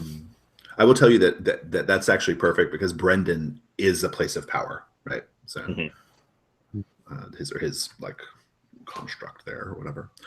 I asked myself, like, since a creature died of violence just a minute ago, if that has an effect on Brendan, and if it's better to run fast now. Maybe, I don't know. The forest is quite big. I think that it's just going to be I think I like the moment of I like this more like contemplative moment that we're having here of you guys just like considering what's going on and Logan making the decision of like I need to come back. I need to think of like a way of fixing this, right? I think I prefer to keep it in that sort of emotional place right now. So are you guys just going to go back to camp and consider what needs to be done here? I don't feel well with leaving Brendan behind. I would like to do something, but I trust Logan, and I felt that he has there's something which is behind his emotional appearance sometimes, which has to do with this. And I have been with him in the Silver Ocean once upon the time, and so when Isabella was rescued him. Yeah, I grab Archon by the shoulders when he's trying to encourage me to like try and do something now, and I'm like, I can't now. It would be far more dangerous for Brendan if I were to try something now. I need time to prepare. Indeed. I kind of have a suggestion then. What about Archon doing a telepathic link with Brendan and saying like, we'll come back for you or something like that? That would be kind of cool. Kind of cool, but I consider it as too dangerous. I'm tempted, but I really want to keep the trust level I have with Logan at this point in time. So I'm really tempted to go into that, but I don't because of him. So back at camp, you guys are probably going to. The journey will take a little bit longer than you planned. You might have to camp. This camp might take a little longer than you planned, like maybe even into the next morning sometime, because now you have this pig whose body you need to process, right? Assuming you do that, you're going to end up with you can just say like boar meat, and if you choose to use it as leverage with the Grey Rangers, then that's awesome. If you want to save it for yourself, you can have it be rations, you can salt it or whatever. But for now, we'll just say boar meat. And it does, however, add it's 3 1-weight parcels of boar meat. Okay, so just know that. I've got a horse. Oh, that's true. If you have animals, you can strap it all to the animals. That's right. Yeah, like the donkey or whatever, and the horse. That's fine. And then you also can take its tusks, and then you can take its quills. Okay. Yeah. If you bring it back to the camp, like all in, very surprised. And I think Simon will be very like excited, Archon, right? He's like telling you like how it all happened. He's so excited, and oh man, and then Weary like slipped and almost he fell out of a tree, but then he did this cool move, and then Hemet like did this and stabbed the thing, and it squealed and blah blah blah. He's just going on and on and on and on and on, like he won't stop, right? And yeah. So I think the way that this kind of looks is I think that Hemet goes in with his daggers, and he takes off like one of its hindquarters and hands that to Simon to carry back to camp. Sure, yeah. And then another hindquarter, and he gives that to Weary, and then he puts the rest kind of across his shoulders to lighten the load a little bit. Right, yeah. And carries it back. I think also once they're back in camp, he's gonna take care of his wound and probably try and look at Weary and make sure he's all up to his fall didn't hurt him too much. Do you have adventuring gear so that like this dealing with this boar is not a disgusting bloody mess? I mean, like so you have like cloths and sacks and stuff like that. Yeah, just one use will be fine. Yep, that sounds good. And I think tonight we eat well. It's like, Hmm. bacon, and I think the horses and the dogs. Well, the horses wouldn't get it, but the dog loves it. So yeah. It'd be neat if you made a cloak or something from its hide too. I eat the meat. I'm not a tailor. You guys can make the cloak, but yeah. Yeah, I was stealing the quill. Like I was gonna skin it for its quill body if no one else is gonna take it. Sure, Yeah. that's fine. Yeah, you can have the boar quills. It's fine. Put it in your gear. That's one weight. Okay. I want to ask. I'm going to get to my quartermaster question here, Logan. Now that we're in camp, one of your companions does something you find really annoying. What is that? Well, throughout this entire journey, like Weary's constantly hiding. Like I can't ever find him whenever I'm looking for him, and then like he'll just like show up, and I'm just like, God damn it! Like I'll be like calling his name and stuff too. I'm like Weary, and he just won't come out. Just like it's like one long game of hide and seek when I'm just looking for him to ask him a question. Awesome. Who does the surprisingly endearing thing, and what is it? I think it's Hemet. Like Hemet is constantly playing tag with Simon. I don't think Hemet really gets the game, but he gets that like Simon really likes it. So like they're like they play tag like on and off. Right. Okay. Awesome. Well, let's talk about Simon. You've witnessed Simon doing something at night when no one else is paying attention, but you see it. What is it? I come over to him because I see him like messing with something. He's like taking his pack off of his back, and he like has something that he's fiddling with. And I hear him. He's like, "That's right. Just get all the anger out. Get all the anger out." And then I like look over his shoulder, and he has this little box full of like tarantulas. And he has on his arm what is clearly like a venom wound, and he is just encouraging one of them to bite that venom wound again and again. That's so creepy. Good. And then like he like puts, and then he's like, "That's right, it's all gone now." And then he like puts it in his mouth. He puts the spider in his mouth. Yeah, and I just like sit there and like shake, like I don't confront him or anything. Nice, good. You don't tell anybody about that? I probably mentioned to Archon, I'm like, listen, and let him know what his little camp follower buddy's getting up to. Logan, That he paid 100 coin for. as I have trusted you, trust me here. He is the Bioman. It's essential for our journey. Essential. And I think that I will. Like we've built this rapport, and I'm like, all right, but like it's really dangerous that he's doing that. It's not natural. Not for him. Indeed. Let's take a quick break. We'll come back in 2 or 3 minutes.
Very well, Logan. The ups and downs of our relationship. It's very complicated. I like it. So, I think that night at the campfire, Hemet actually goes to his pack that's on the dog and kind of smears this stuff on his arm and then wraps it up. And then he comes over to Weary and he asks Weary if he needs some help, or he took a good fall. And whenever he comes over, the bandage, the poultice that he put on just stinks. It's weird and it really smells wild. really weird. And it's very aromatic. But he takes some time to, maybe you have a bruise or something. Yeah, and he probably. might help bind it. Sure. Yeah. So this is poultices and bandages. So I think Okay. you'll get 4 hit points back. If you do bandages, it's 4. If you do poultices and herbs, it's 7. Yeah, so I'm going to do poultices for myself and bandages for him. Okay, so Ooh. 4. So you heal 4 then. Weary. Cool. I think that would be a good time to even tell you like what I saw with the boy too, right? Like, Oh yeah, like a little private moment here, like, hey, just so you know. Yeah. I don't like you saw water. You sure you weren't just scared of falling, or what do you mean you saw a spider crawl out of his mouth? Well, I think what I say is like, do you believe that some people just have like a darkness within them that they can't purge no matter what? I know that's true. I've seen it before. Oh, what is it that you saw? And I think Hemet gets very quiet. He says, I think this is too joyous of occasion to bring it down. Let's talk about that later. Maybe, when we know each other better. Sure. Okay, yeah, I think that's good. It like builds some tension too. Yeah.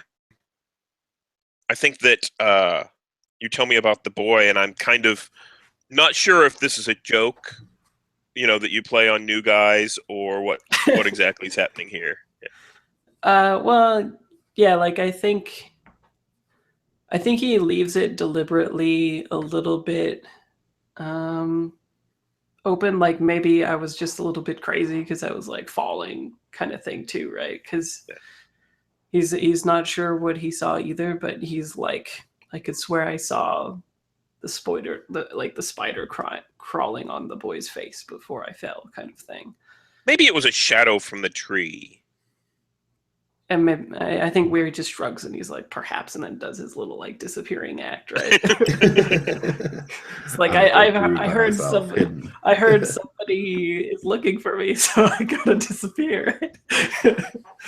Archon, or not Archon, but Logan's looking for me, so I gotta go over there. I like the idea though of taking the tusks and maybe going to the boy and saying like, if there is a darkness in you, all you have to do is ask me and I can train you to try to repel it, kind of thing. But without asking for the boy to ask, he like takes a tusk and puts it in his hands, and then he takes like a flint and they start whittling it so that they make daggers out of the tusks like together, maybe. Okay, I'm into that. It's something you guys can bonding. Everyone's bonding with Simon. It's great. Yeah. Everyone gets a chance to bond with Simon. Good. Except in a way, not Archon. Archon just. I don't know. I don't know if Logan's bonding with him either. Well, you're learning about him, so that's important. Do I make that quartermaster roll? Yeah, let's see how that goes. Okay. Actually, I don't even need it because of the pork and stuff. Don't worry about it. Cool. So okay. You guys don't have to spend. You don't have to spend any rations. Cool. At camp that night, I will use one adventuring gear to get a net, and I am basically taking the net and tying the quills onto the net and incorporating sections of that into my robes. Interesting. So they're like folded under different layers, but in the event that I need to, I can unfold them so they're on the exterior or as it may occur. I have ideas for how I might use that later. Okay, awesome. So the thing with Brendan, just out of character, the thing with Brendan is I think it's super interesting, and I think there's going to be opportunities based off what I know about my fronts. There are going to be opportunities like deeper into this adventure that you can kind of circle back to Brendan, right? Like there'll be opportunities to sort of build out your ritual stuff, right? To help Brendan. So you guys can kind of like in the fiction now, you can just be kind of like, I need to study or I need to ponder this, and then we'll figure it out. But it'd be cool if there was like lore about how maybe that's when the forest started turning ashy, is when he got into it or whatever, and maybe he had silver hair or whatever, so that's why the tree tops turn silvery or something. Yeah, I'm into that.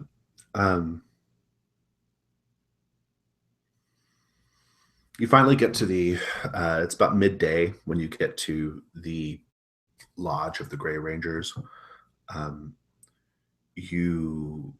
The first thing you see as you approach, and I'm going to remind you all actually before we get there, just remind you of your overarching mission here, which is you've heard that one of these monks, one of the keepers, is presently hiding out with the Grey Rangers. Okay, you're trying to ferret out that person. Okay. You don't actually know what he's supposed to be the keeper of. That's still an open question.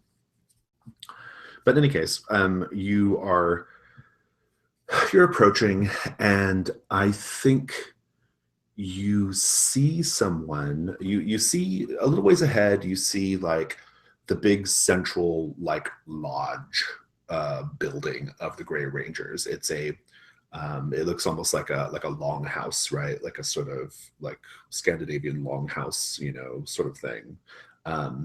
And then there are a bunch of like little smaller cabins that kind of are dotted around that central structure, right? And you see a couple of people like going back and forth. They're called Grey Rangers because they wear these gray cloaks. And as you get deeper into this part of the forest, the trees actually start to take on more of that gray look, right? And so they do kind of blend in even a little bit, right? But mostly, I think they just have taken on this moniker of the Grey Rangers, and so they kind of, maybe it's because of the color of their cloaks, maybe it's for other reasons, who knows? But it is what it is. You see, as you approach, you see a man who is kind of hunkered down. This is a little ways, like maybe, I would say about maybe probably a good like 500 feet or so from the actual main area where all the houses and stuff are. But you see this man, and he is hunkered down, and he seems to be like whispering or having a conversation to himself, maybe talking to himself a little bit. Sounds like Archon needs to talk to him, maybe. Archon, do you want to approach him? Time to approach him, yes. The spirits are all pointing into his direction. Are they now? You approach him. He turns and sees you. He's kind of a heavy-set man. He stands up and says, he says, we don't usually get visitors out here this deep into the wood. My name is Magnus. He goes to shake your hand. I take his hand. Mm-hmm. And enter his mind. Nice to meet you. Indeed.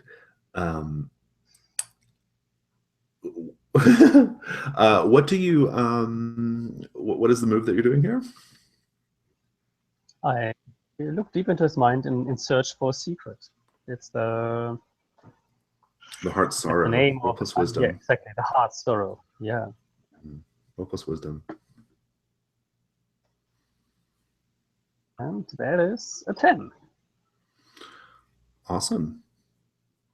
On a 10, choose 2.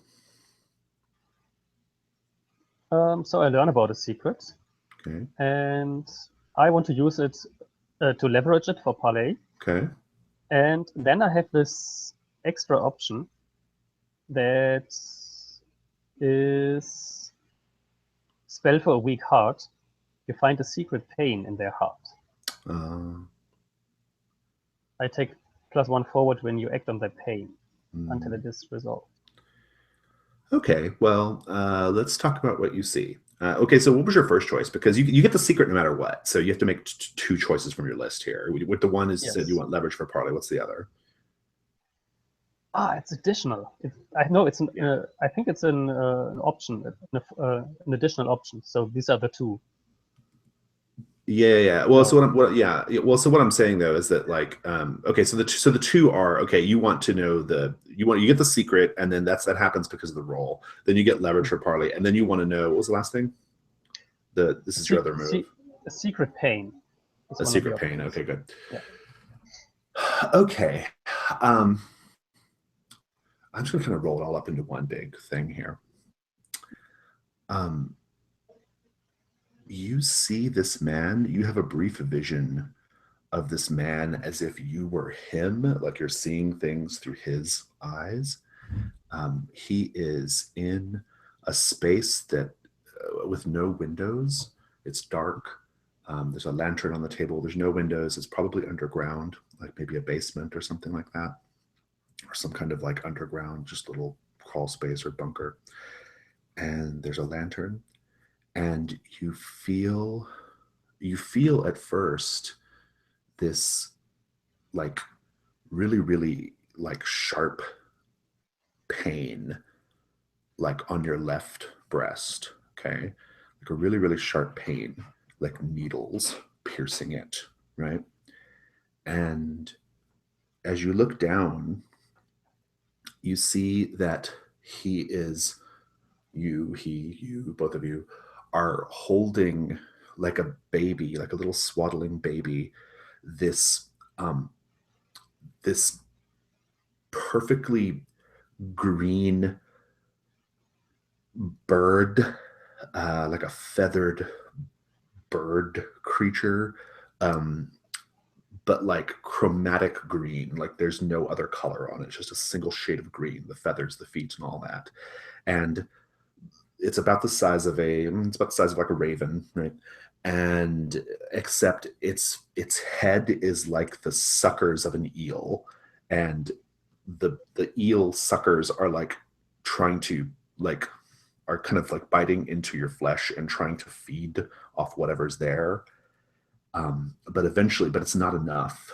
And the thing lets out a sort of like gurgling, hissing rasp and dies in your arms. And you feel an incredible, incredible sadness about this green feathered leech bird that is dead in your arms. And you begin to think, it's time to go bury this one.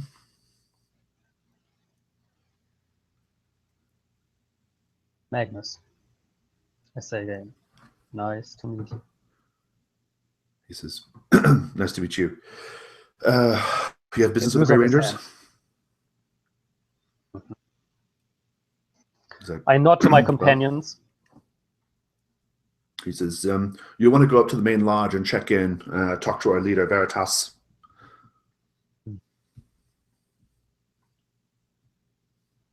We will, right?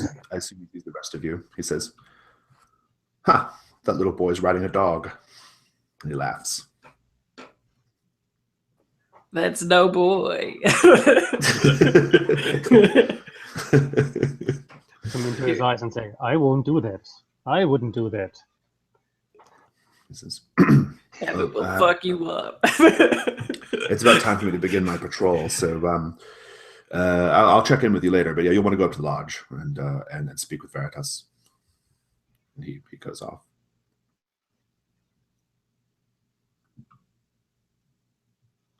Well, what do you all do?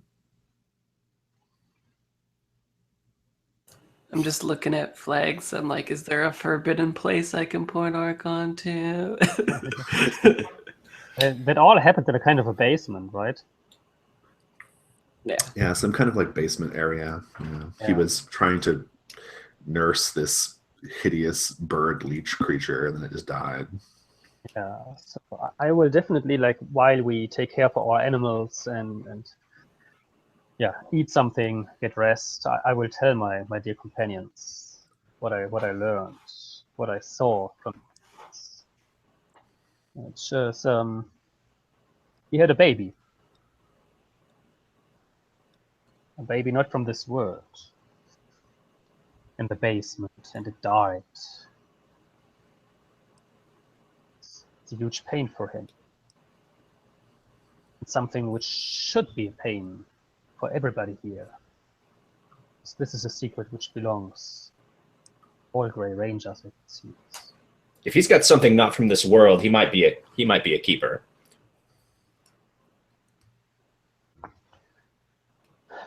He didn't feel like the others, but maybe it's because he's still undercover. And I think for like dramatic irony for the movie, where he is like, perhaps the loss of a child isn't something to be spoken about at all. And the audience is like, what? Veritas, when you heard him say that, Weary, that's your dad. So Yeah. Just so you know, just in case, just to put that, But I you don't do think- remember him, right? I don't think so. Mm. Like I think they purged all those memories from him. Oh, that's right. Okay. Yeah. Right. So you don't have any memory of even being here as a child, then? No, yeah, that's why it was so like strange for Weary, kind of inherently knowing how to get here, but doesn't know how. Like I think in his mind he's butting up. Like there's a logical conclusion to it that he won't like heed. I like it. It's good. Well, so what do you guys do? Do you trek up to the lodge or what? Sure. Yeah. Yep. Okay. Does Hammett tell that kid? I ain't no kid. Well, Well, that's fine. So yeah, we'll go on up to the lodge and check in with the authorities. Yeah, the Grey Rangers are. It looks like there's about maybe like just based off the number of cabins, the groupings of people. It's a mix of men and women.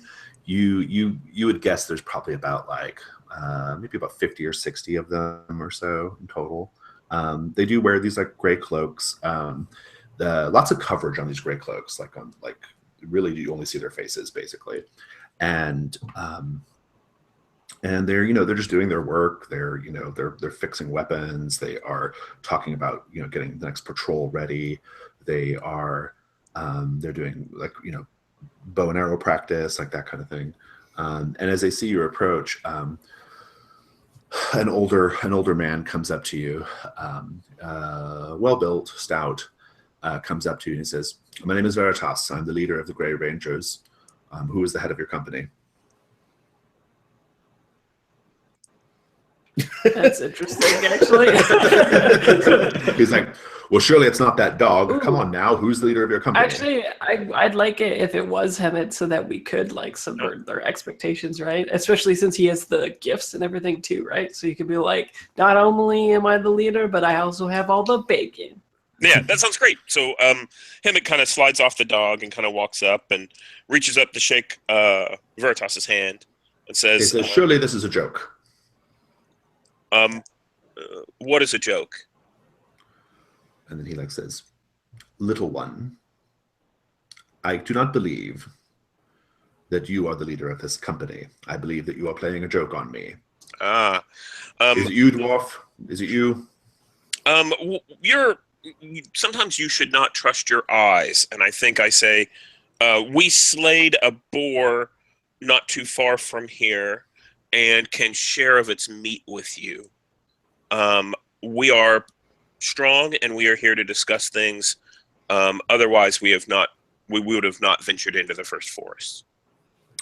I think one of his lieutenants, a woman, comes up and says, "I've heard tell of a giant razor boar who stalks the lands about half a day's journey from here to the south. Perhaps it is the same." And he says, "Let me see what you have. Show me the meat. Show me the tusks." So we turn to I think Logan has the quills, and Simon has the tusks, Mm-hmm. and we pull out the meat and say, we can share in our portion of the work here. Give me a parlay roll. Parlay is charisma. Charisma, yeah. That's a 6. Would you like to spend your preparation or aid? Maybe aid from somebody too. Sure, I could aid, and I'll say like Hemet's strike on the boar was a thing of beauty. Nice. You can aid with charisma as well. My charisma is probably 0. 2. Oh, I have really good charisma. Awesome. 6. I'll spend a preparation. Okay. Like, actually. How did your preparation help you with this?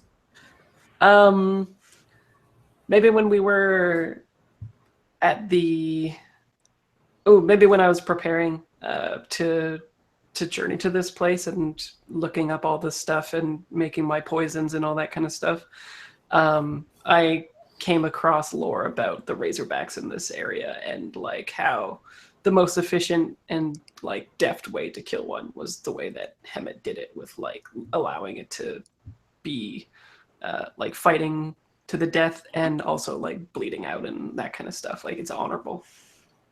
Nice. You're telling the story, and that bumps you up to a 7 on the parlay. I think what he wants is basically he wants to confer with you to find out what your business is with the Grey Rangers, and assuming that you guys want to spend some time with the Grey Rangers, they will put you up with appropriate lodging and all that stuff. But you have to give them, I think you have to give them like 3/4 of the share of the boar. Because they hungry. Great. As long as you do that, then he'll agree. So how would you like us to do that? You gave us the boar in thirds, and you want us to give him 3/4. I actually say we all eat well tonight, and we give them all of the boar, so that the there's rest like of the a boar. feast. There's All right. more boar, basically. Yeah. Sure. So I have a question. What does the party think about? Are we going to just tell them we're searching for the keepers? What are we going to do? Yeah, maybe we have like a cover thing. That's true. Like, what is your plan here? Yeah. Maybe groups come here to train with the Grey Rangers or something. I know what my story is. I know why I'm here. I'm here about Brendan. Okay. That's why I'm here. The rest of you come up with your own cover story. Well, Hemet could be I'm- there hunting or something.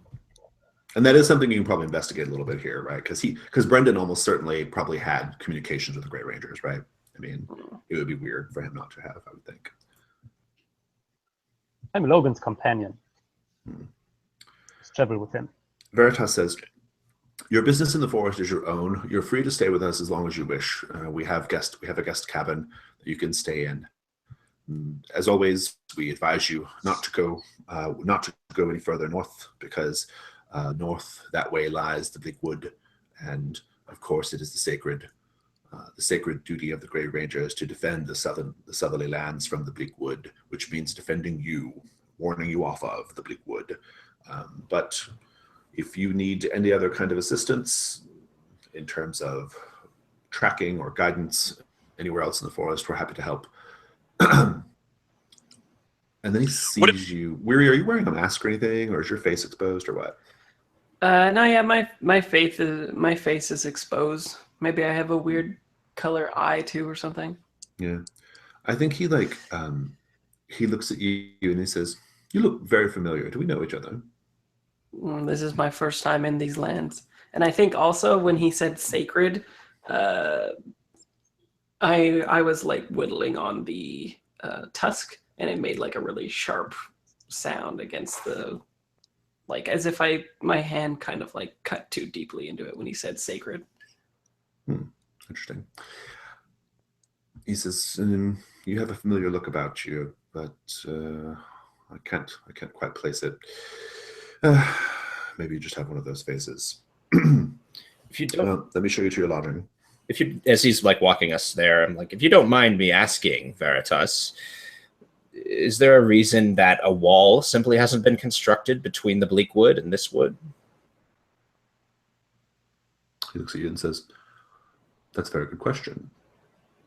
I suppose I could tell you that we don't have enough timber to build a wall, but you would know I'm lying. In a forest. Maybe there's like sinking sands or something. That'd be cool. It eats all the wood. This is... It is an interesting question. Maybe you got your name earlier. Logan Stormbreaker. And perhaps it is something that we could discuss over drinks tonight. Certainly. You definitely got the distinct impression there's something he didn't want to tell you, though. Mm-hmm. Like there's a reason why there's not a wall. So we heard some of the Grey Rangers talking about going out on patrol and preparing. And I asked Veritas if it would be possible for me to join one of the patrols. I think that would be fine. Yeah, of course. He takes you to the little cabin. There's a little cabin where you guys can stay. It has just like a few like little rolled up mats, and some straw pillows, right? It's pretty basic accommodations, right? But you're free to stay there, as long as you need. Just in terms of like interacting with the community, like if you stay long enough, you'll be expected to pull your weight a little bit, right? But a few days, a week, no big deal. I just want to go around the table and find out what everybody does here in this sort of like early to late afternoon in the Grey Rangers keep, so to speak. Hemet, you said you were going to go do a patrol. I think that would be later on, like tomorrow or something like that. I think what I actually do is I, unpack my stuff from my mount and put it into the... Actually, I'm not going to stay in the cabin. I'm going to stay outside, like maybe in the woods nearby or something like that. I'm going to, search the area, get familiar with the lay of the land, that kind of thing. Maybe chat to some of the other Grey Rangers. I'll give you discern realities on that. You can go ahead and get it on the table, plus wisdom. Okay. What about you, Archon? Well, I was still for a full hour into Magnus' mind, and I asked myself if we continue talking like about our arrival to others and like what he was saying, and like maybe it could be an aid to Hammett's investigations. Let's see what he wrote. I rolled a 4. Yeah, we'll talk about that in a minute. We'll talk about what you find out in a sec. But you still have your connection with Archon or with Magnus, Archon? Yeah, like it lasts for an hour, so I hope that he has some conversation with others and is talking with them about us. So that might be another discern realities on the table if you want to roll it.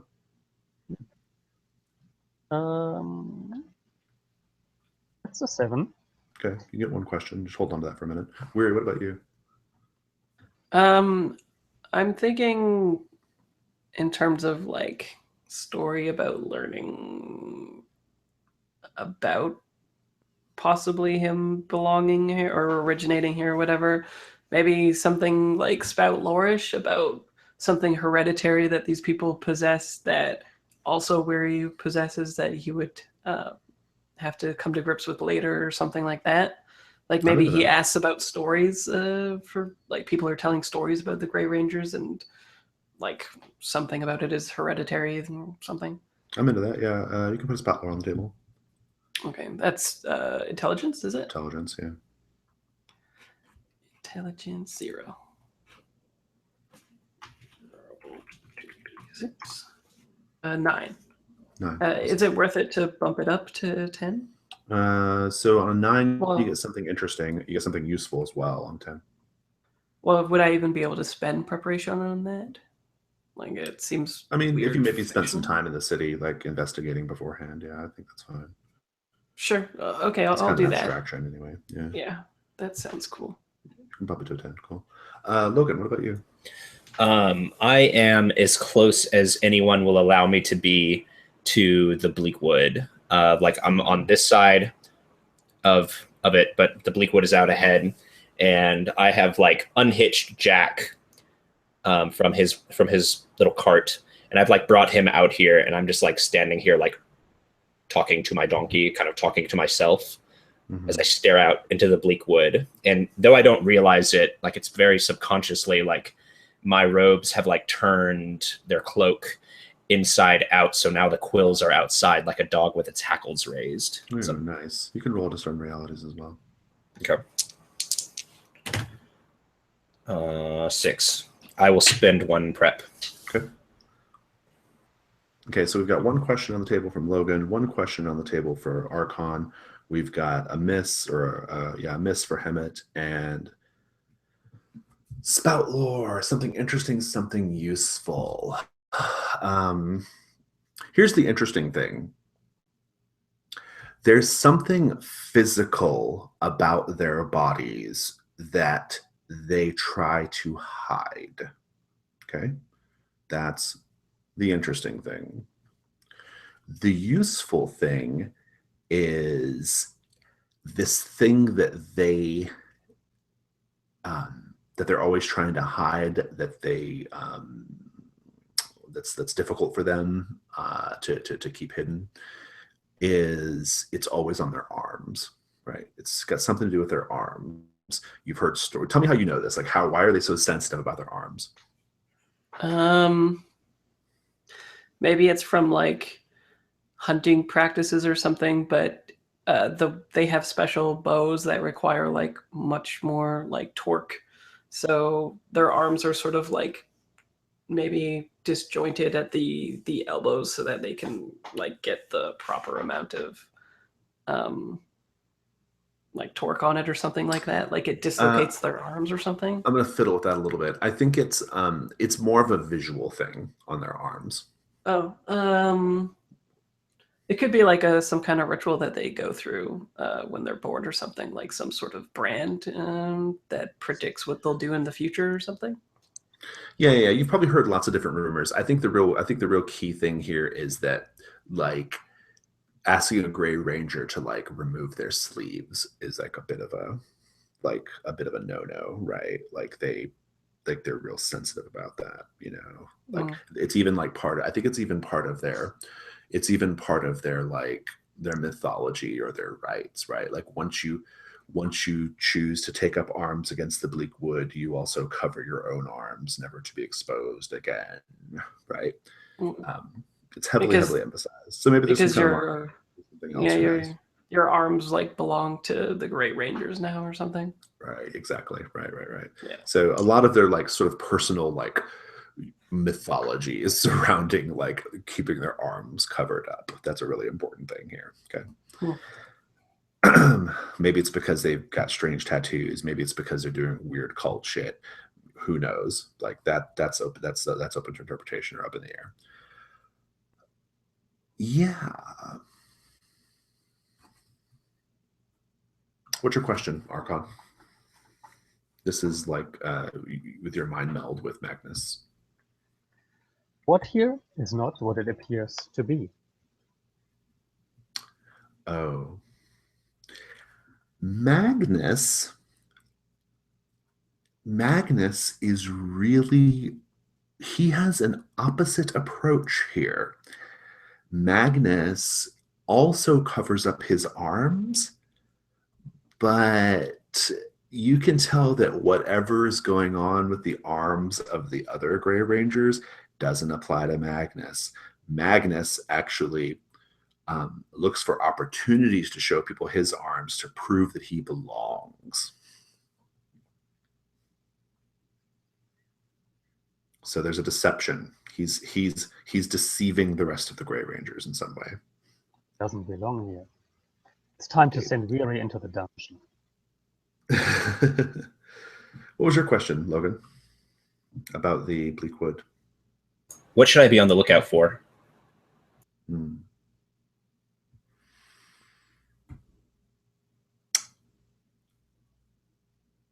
You see a cart coming out of the Bleakwood.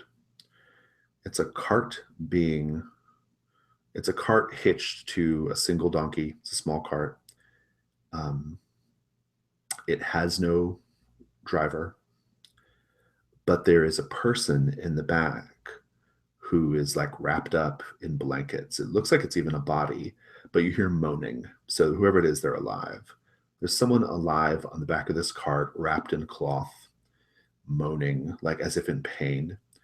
And the little donkey with the cart seems to know exactly where to go, and it just kind of disappears into the tree line. But It came out of the Bleakwood, Mhm. and it's heading this way.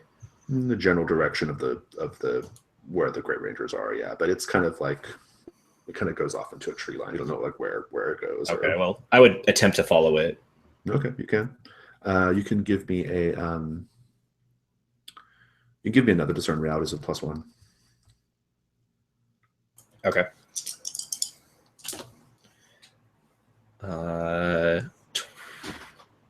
12. Nice. Hold those questions for a minute. Okay. Hemet, describe the basic nature of your investigation again. What were you doing? Yeah, so basically, I was putting away my supplies and everything, and then I just kind of circled around the camp to get a lay of the land, to see where the defenses are, that kind of thing. Oh, good. And that's great. As you're doing that, you wander by one of the little cabins where presumably one of the Grey Rangers lives, and because you're a little low to the ground, you're a little lower to the ground than most, right? You actually hear a faint moaning coming from underneath, like from the ground near this cabin. Almost as Like if a there's a faint- basement and something's in the basement. Some kind of subterranean space. Yeah, you hear a moaning, a groaning coming from it. It's very faint, but and no one else would probably notice it, but you noticed it. Are there other, like, is there anyone in the cabin? I'll go knock on the door if there's nothing obvious. Yeah, whoever it is, it looks like they're not around. Okay, and I'll see if I can get an answer back from the moaning person. No. No. Okay. I think I'll just continue my rounds, figure everything out, and maybe whenever I get back to the group, I'll tell them there's a moaning person in the cabin. Mm-hmm. Yeah. Oh, good. Logan, you try to locate the little donkey in the cart with the person on the back of it. And you're following it, I assume, at some distance or whatever, in case other people are watching the cart, right? What do you ask? What is about to happen? You'll see that the donkey is making its way to what appears to be a pair of Grey Rangers, like waiting for it. They're about to go and like take whatever is on the back of the cart. Okay. What happened here recently? The little path that the donkey takes, you can see like slight indentations in the earth. This is not the first time this happened. Okay. But recent, we're speaking about in pretty relative terms here. I mean, like it could have been months ago, right? Yeah. But it's happened enough to where you start to see like the grass is kind of like messed up or whatever, right? That kind of thing. Yeah.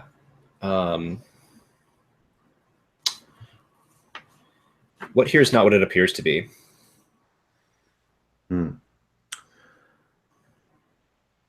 As if you watch at some distance this transaction of these two Grey Rangers going to retrieve this body, this person who's in the back of the cart, they hoist it up, right? And they hoist it up and they kind of pull the like the cloth back where the head would be, right? And they kind of like set the body down on the ground in a way to try to make it comfortable, right? To make the person comfortable or whatever it is. They kind of like pull together they have some like they kind of ball up their cloaks or whatever to make like little pillows, that kind of thing. And they lean the body up against the tree. You still can't quite see the body, but you hear them having a conversation, and and whatever the nature of their conversation is, you can't make out many of the words, but you do hear the word brother a lot, as if they consider this person a brother. And there's also like there's lots of crying. Like all three of them are just like they're having these like really intense emotional reactions to what's going on. They're crying, they're weeping. It's difficult to tell if it's from sadness or from happiness, but whatever it is, it feels like a reunification of sorts. Is this something magical or otherwise arcane? Oh yes. Then you will tell me a little known secret about the subject. Oh, that's a DR result too. That's from Arcane Learning, yeah? A little known secret. Oh, how interesting.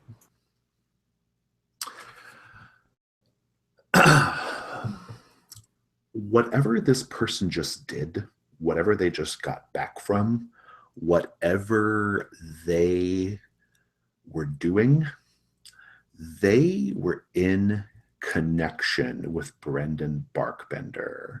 I'd be curious how you know that.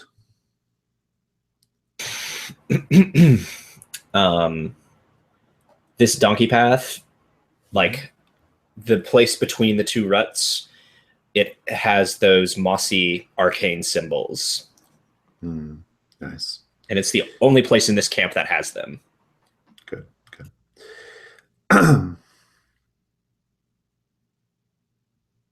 You guys can all go back to be back together in the camp of the Grey Rangers if you wish. They always have like a communal dinner.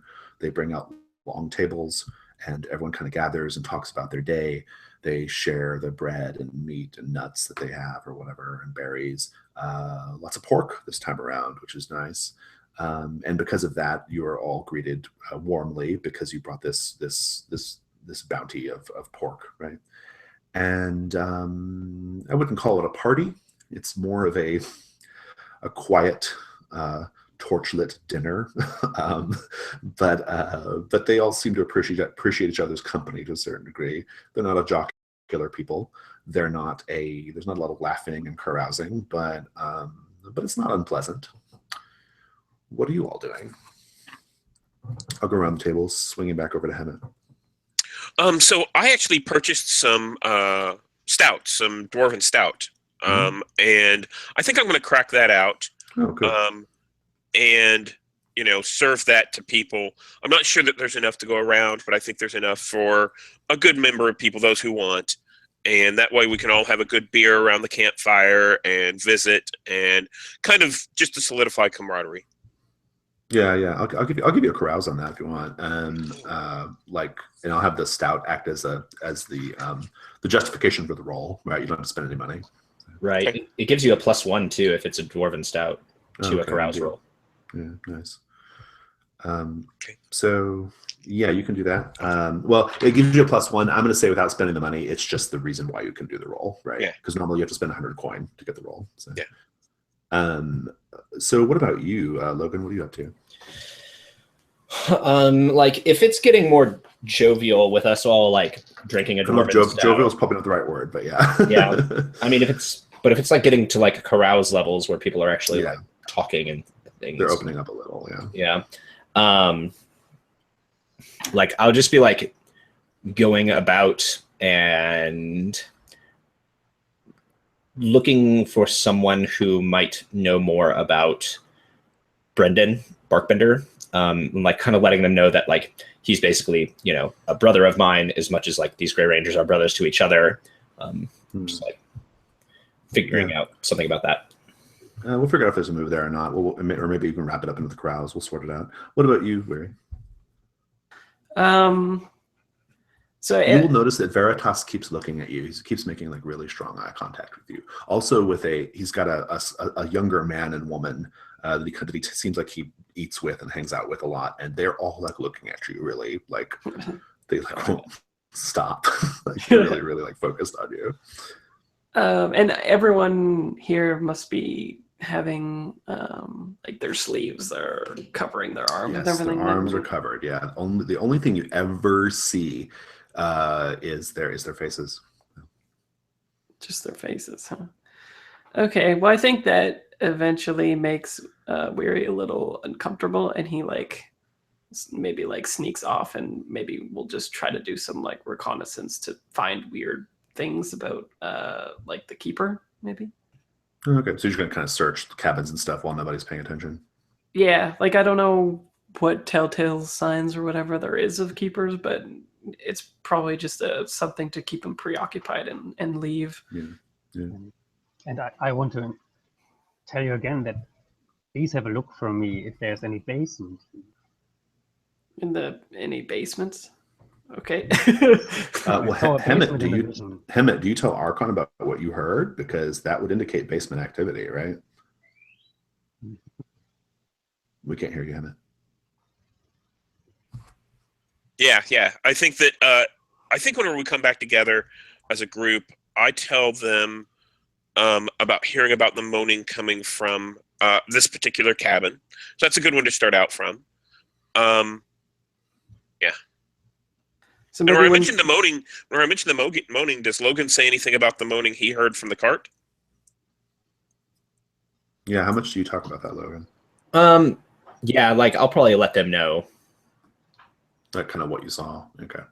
And you know about my vision from Magnus, so there things come together. And I would really like to send Weary there. It's something he should investigate while we could. send me into the danger. But yeah, then that could be like I keep noticing them looking at me and stuff, and then when he busts out the ale and they're sort of distracted, that's when I kind of slink off into the night or something. Mhm. Nice. Let's have that scene. So Weary, you sneak off to the cabin that was indicated. They have like torches here and there, so there's like kind of like a soft ambient light, But so you can, and you're pretty good at operating in the dark, so you can kind of work your way there, maybe a little slower than you normally would go. But the darkness helps too, right? Helps you keep a low profile. Mm-hmm. But you get to the cabin in question. What do you do? I'll check for traps, I think. Okay. You can do the whole area. Go ahead. Let's see. 2d6. Ooh, that's a hard fail. 5. Indeed. As you are, let's hold that thought. I know it's going to happen, but I'll hold it for a minute. Let's get back to the rest of the group. So, how'd that carouse go? Yeah, First of all? I rolled an 8, Okay. which gives me 1, and I'm going to choose I befriend a useful NPC. Nice. Anybody in particular, or just a brand new one? What do you think? I think one of the Grey Rangers. It doesn't have to be. Maybe it's the Veritas's friend that he Okay, hangs nice. out with all the time. Okay, good. Yeah. The man or the woman? Probably the man. Yeah. Okay. His name is I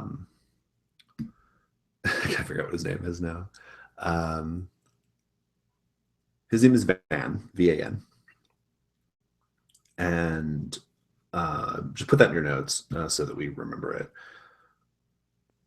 How's this bonding go? I mean, how do you get kind of good with them?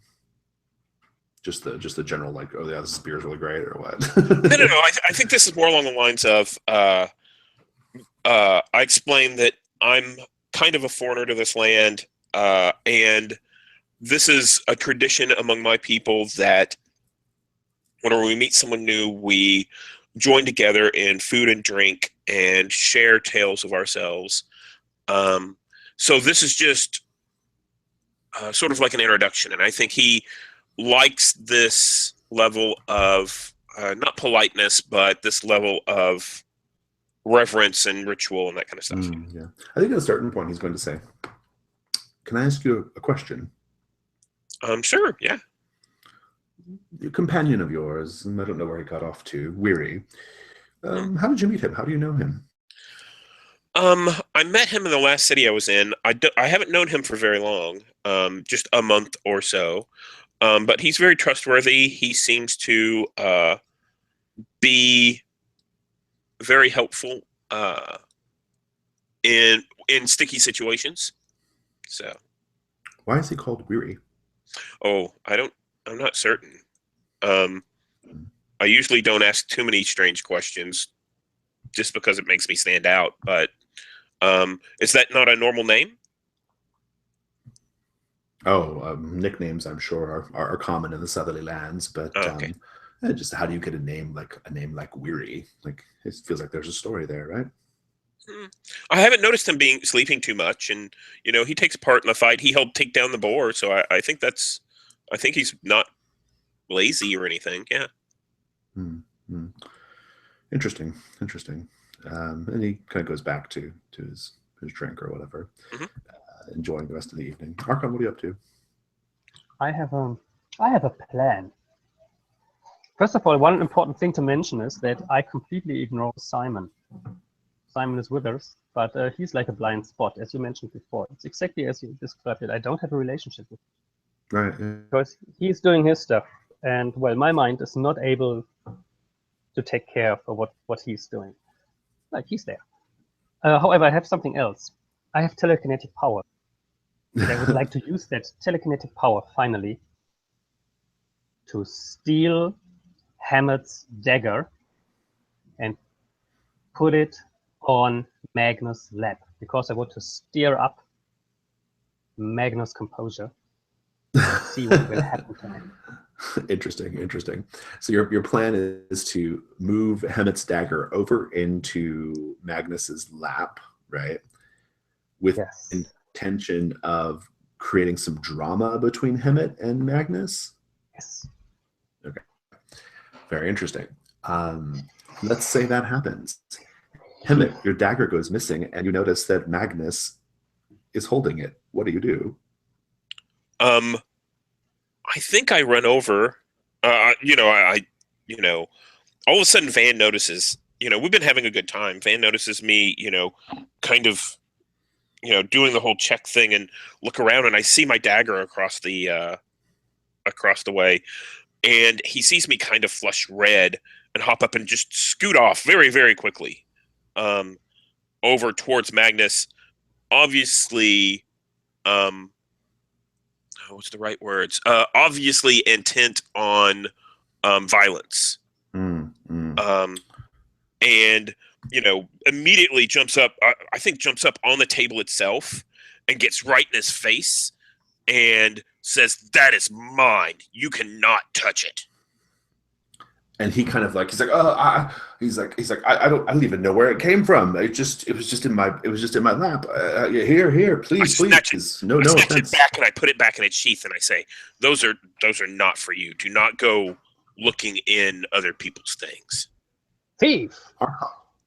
Archon, while you're doing this, you'll notice that like in his haste to like give the knife back, you'll notice I think he has like his arms like wrapped with like a thick wide bandage or whatever, like for support or something. And you'll notice when he raises his arm that one of the bandages like is hanging a little loose, and you'll see that the flesh there on the forearm is perfectly yellow,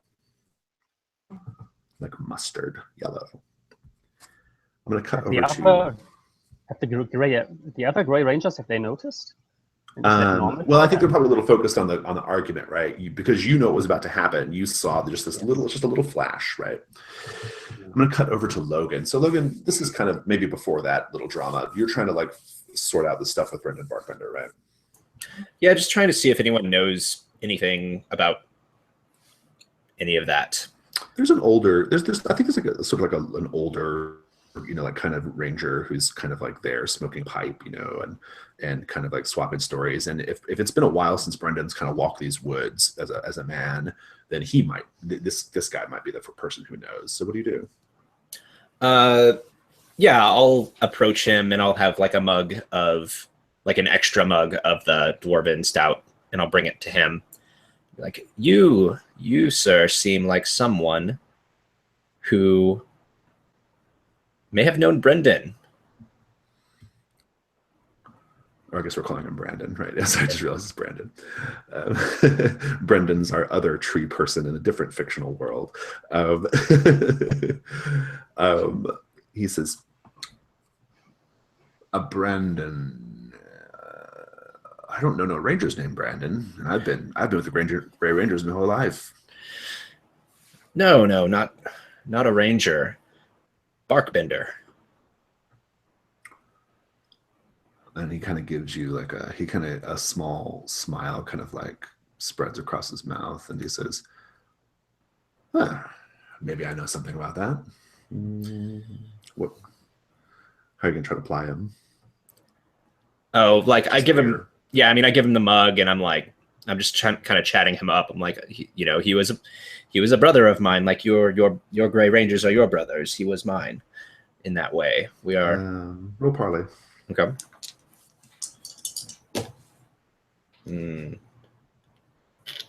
3. Oh, mark an experience. He takes the mug from you, and he takes a long, deep drink from it. And he says, "Friend, Brandon is here even now. He's here all around us, and he is faithfully serving the Grey Rangers. A martyr for our cause." And he laughs, drinks again.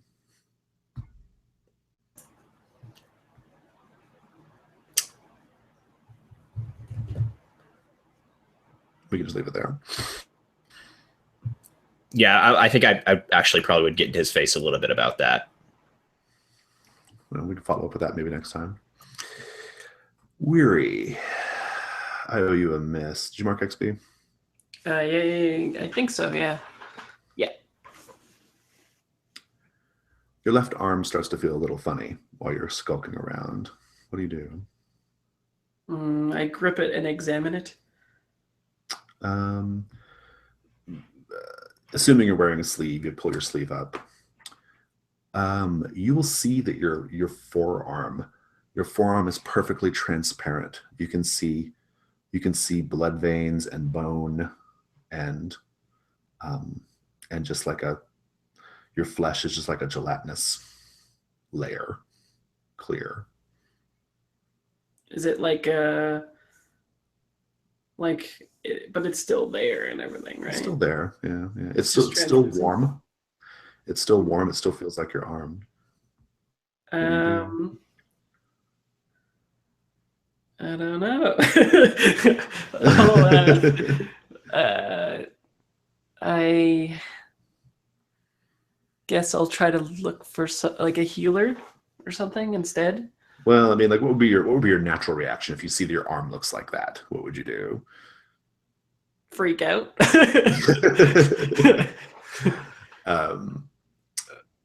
Good. We'll leave it there. All right, so let's do our end of session. All right. When you reach the end of a session, choose one of your bonds. We don't do bonds. Did everybody do a flag? Seems like everyone hit a flag. I remember thinking you guys were hitting flags. I think so, yeah. Awesome, cool. Haven't. Anybody think they did not hit a flag or unclear about whether they hit one? So Let's see. I feel like everybody was hitting them though. Hemet, did you hit one? Yeah, he hit one of mine, I think, right? That was put you into a place hidden in the shadows for backup. Yeah. Oh, got it. Okay, good. Yeah. And then Archon, you did one with Logan, I'm sure. It seemed like you were. yeah, I trusted him And then- despite my better judgment. And then Logan did Right, the empathy thing.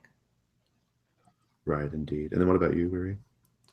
I did the one with Hemet with overcoming an expectation of size. Or at least Oh, I was right, trying yeah. to with the boar stuff. Oh yeah. Yeah, I think that worked. Yeah, you guys can go ahead and mark XP. Let's look at alignment statements. Oh, Hemet, defend those weaker than you. Did you do that? I'm not sure I did. I don't think you did. Yeah, I don't think it came up. Archon, upset a relationship to see what happens. Yeah, sure. Mark an XP. I think that's Yeah. Magnus business. Yeah, Logan. I indulge in that deeper next time. Logan, you can mark an XP. Yours is done. And then Weary, what was yours? Go into danger without a plan. You kind of did that by skulking away from the group, except you kind of had a plan too. I don't know. That's a weird alignment thing. Yeah. It never I quite don't works. I really feel like like. it. Yeah. Yeah. Let's talk Plan about would the have been others. to take somebody with you. That was not a plan, going alone. That's true. Yeah. Well, except that he normally works alone, right? And he did have some information. Like it kind of feels like a plan to me. It's like go to that cabin and see what you can get. Yeah. This is a stupid plan. I don't know. I'm not feeling it. All right, let's go to the other questions. Did we learn something new and important about the world? Yeah, I think so. I feel like you learned some things. A little bit of it's vague, Simon stuff, and then these guys stuff too with the True, arms yeah, and all yeah. that. yeah. Oh, that's true. Random. Yeah, good point. Do we overcome a notable monster or enemy? Yeah, sure. I'll take the boar for that. That's fine. That was fun. Do we loot a memorable treasure? I think the boar meat was. I thought that whole sequence was pretty good as far as like getting you into the Grey Rangers, and it also created like this sort of the pretext for this like scene at the end here. That seems pretty good to me. I think you guys can take an XP for that. So awesome. Boy, we've got a really, really thick, twisty mystery for the next 2 sessions, don't we? It's all twisty and My arm's fucked up. many, many little twisty, weird things going on with the Grey Rangers. Anybody have any questions? Can I go ahead and level up, or you want me to wait? You can level. It's fine. Yeah. Okay. I don't think you guys are about to get to a fight. So. Okay. Cool. Anything else you want to talk about? We're all good? I regret going to that shack a lot now. That's the shack where arms disappear. We'll see. We'll see. I wouldn't read too much into those things yet until you have more information. But True. Yeah. Cool. Awesome. Well, that was really fun. I think it kind of got right where I wanted it to be in terms of like feeling like you guys are kind of like thrust into the middle of a weird mystery. So that's good.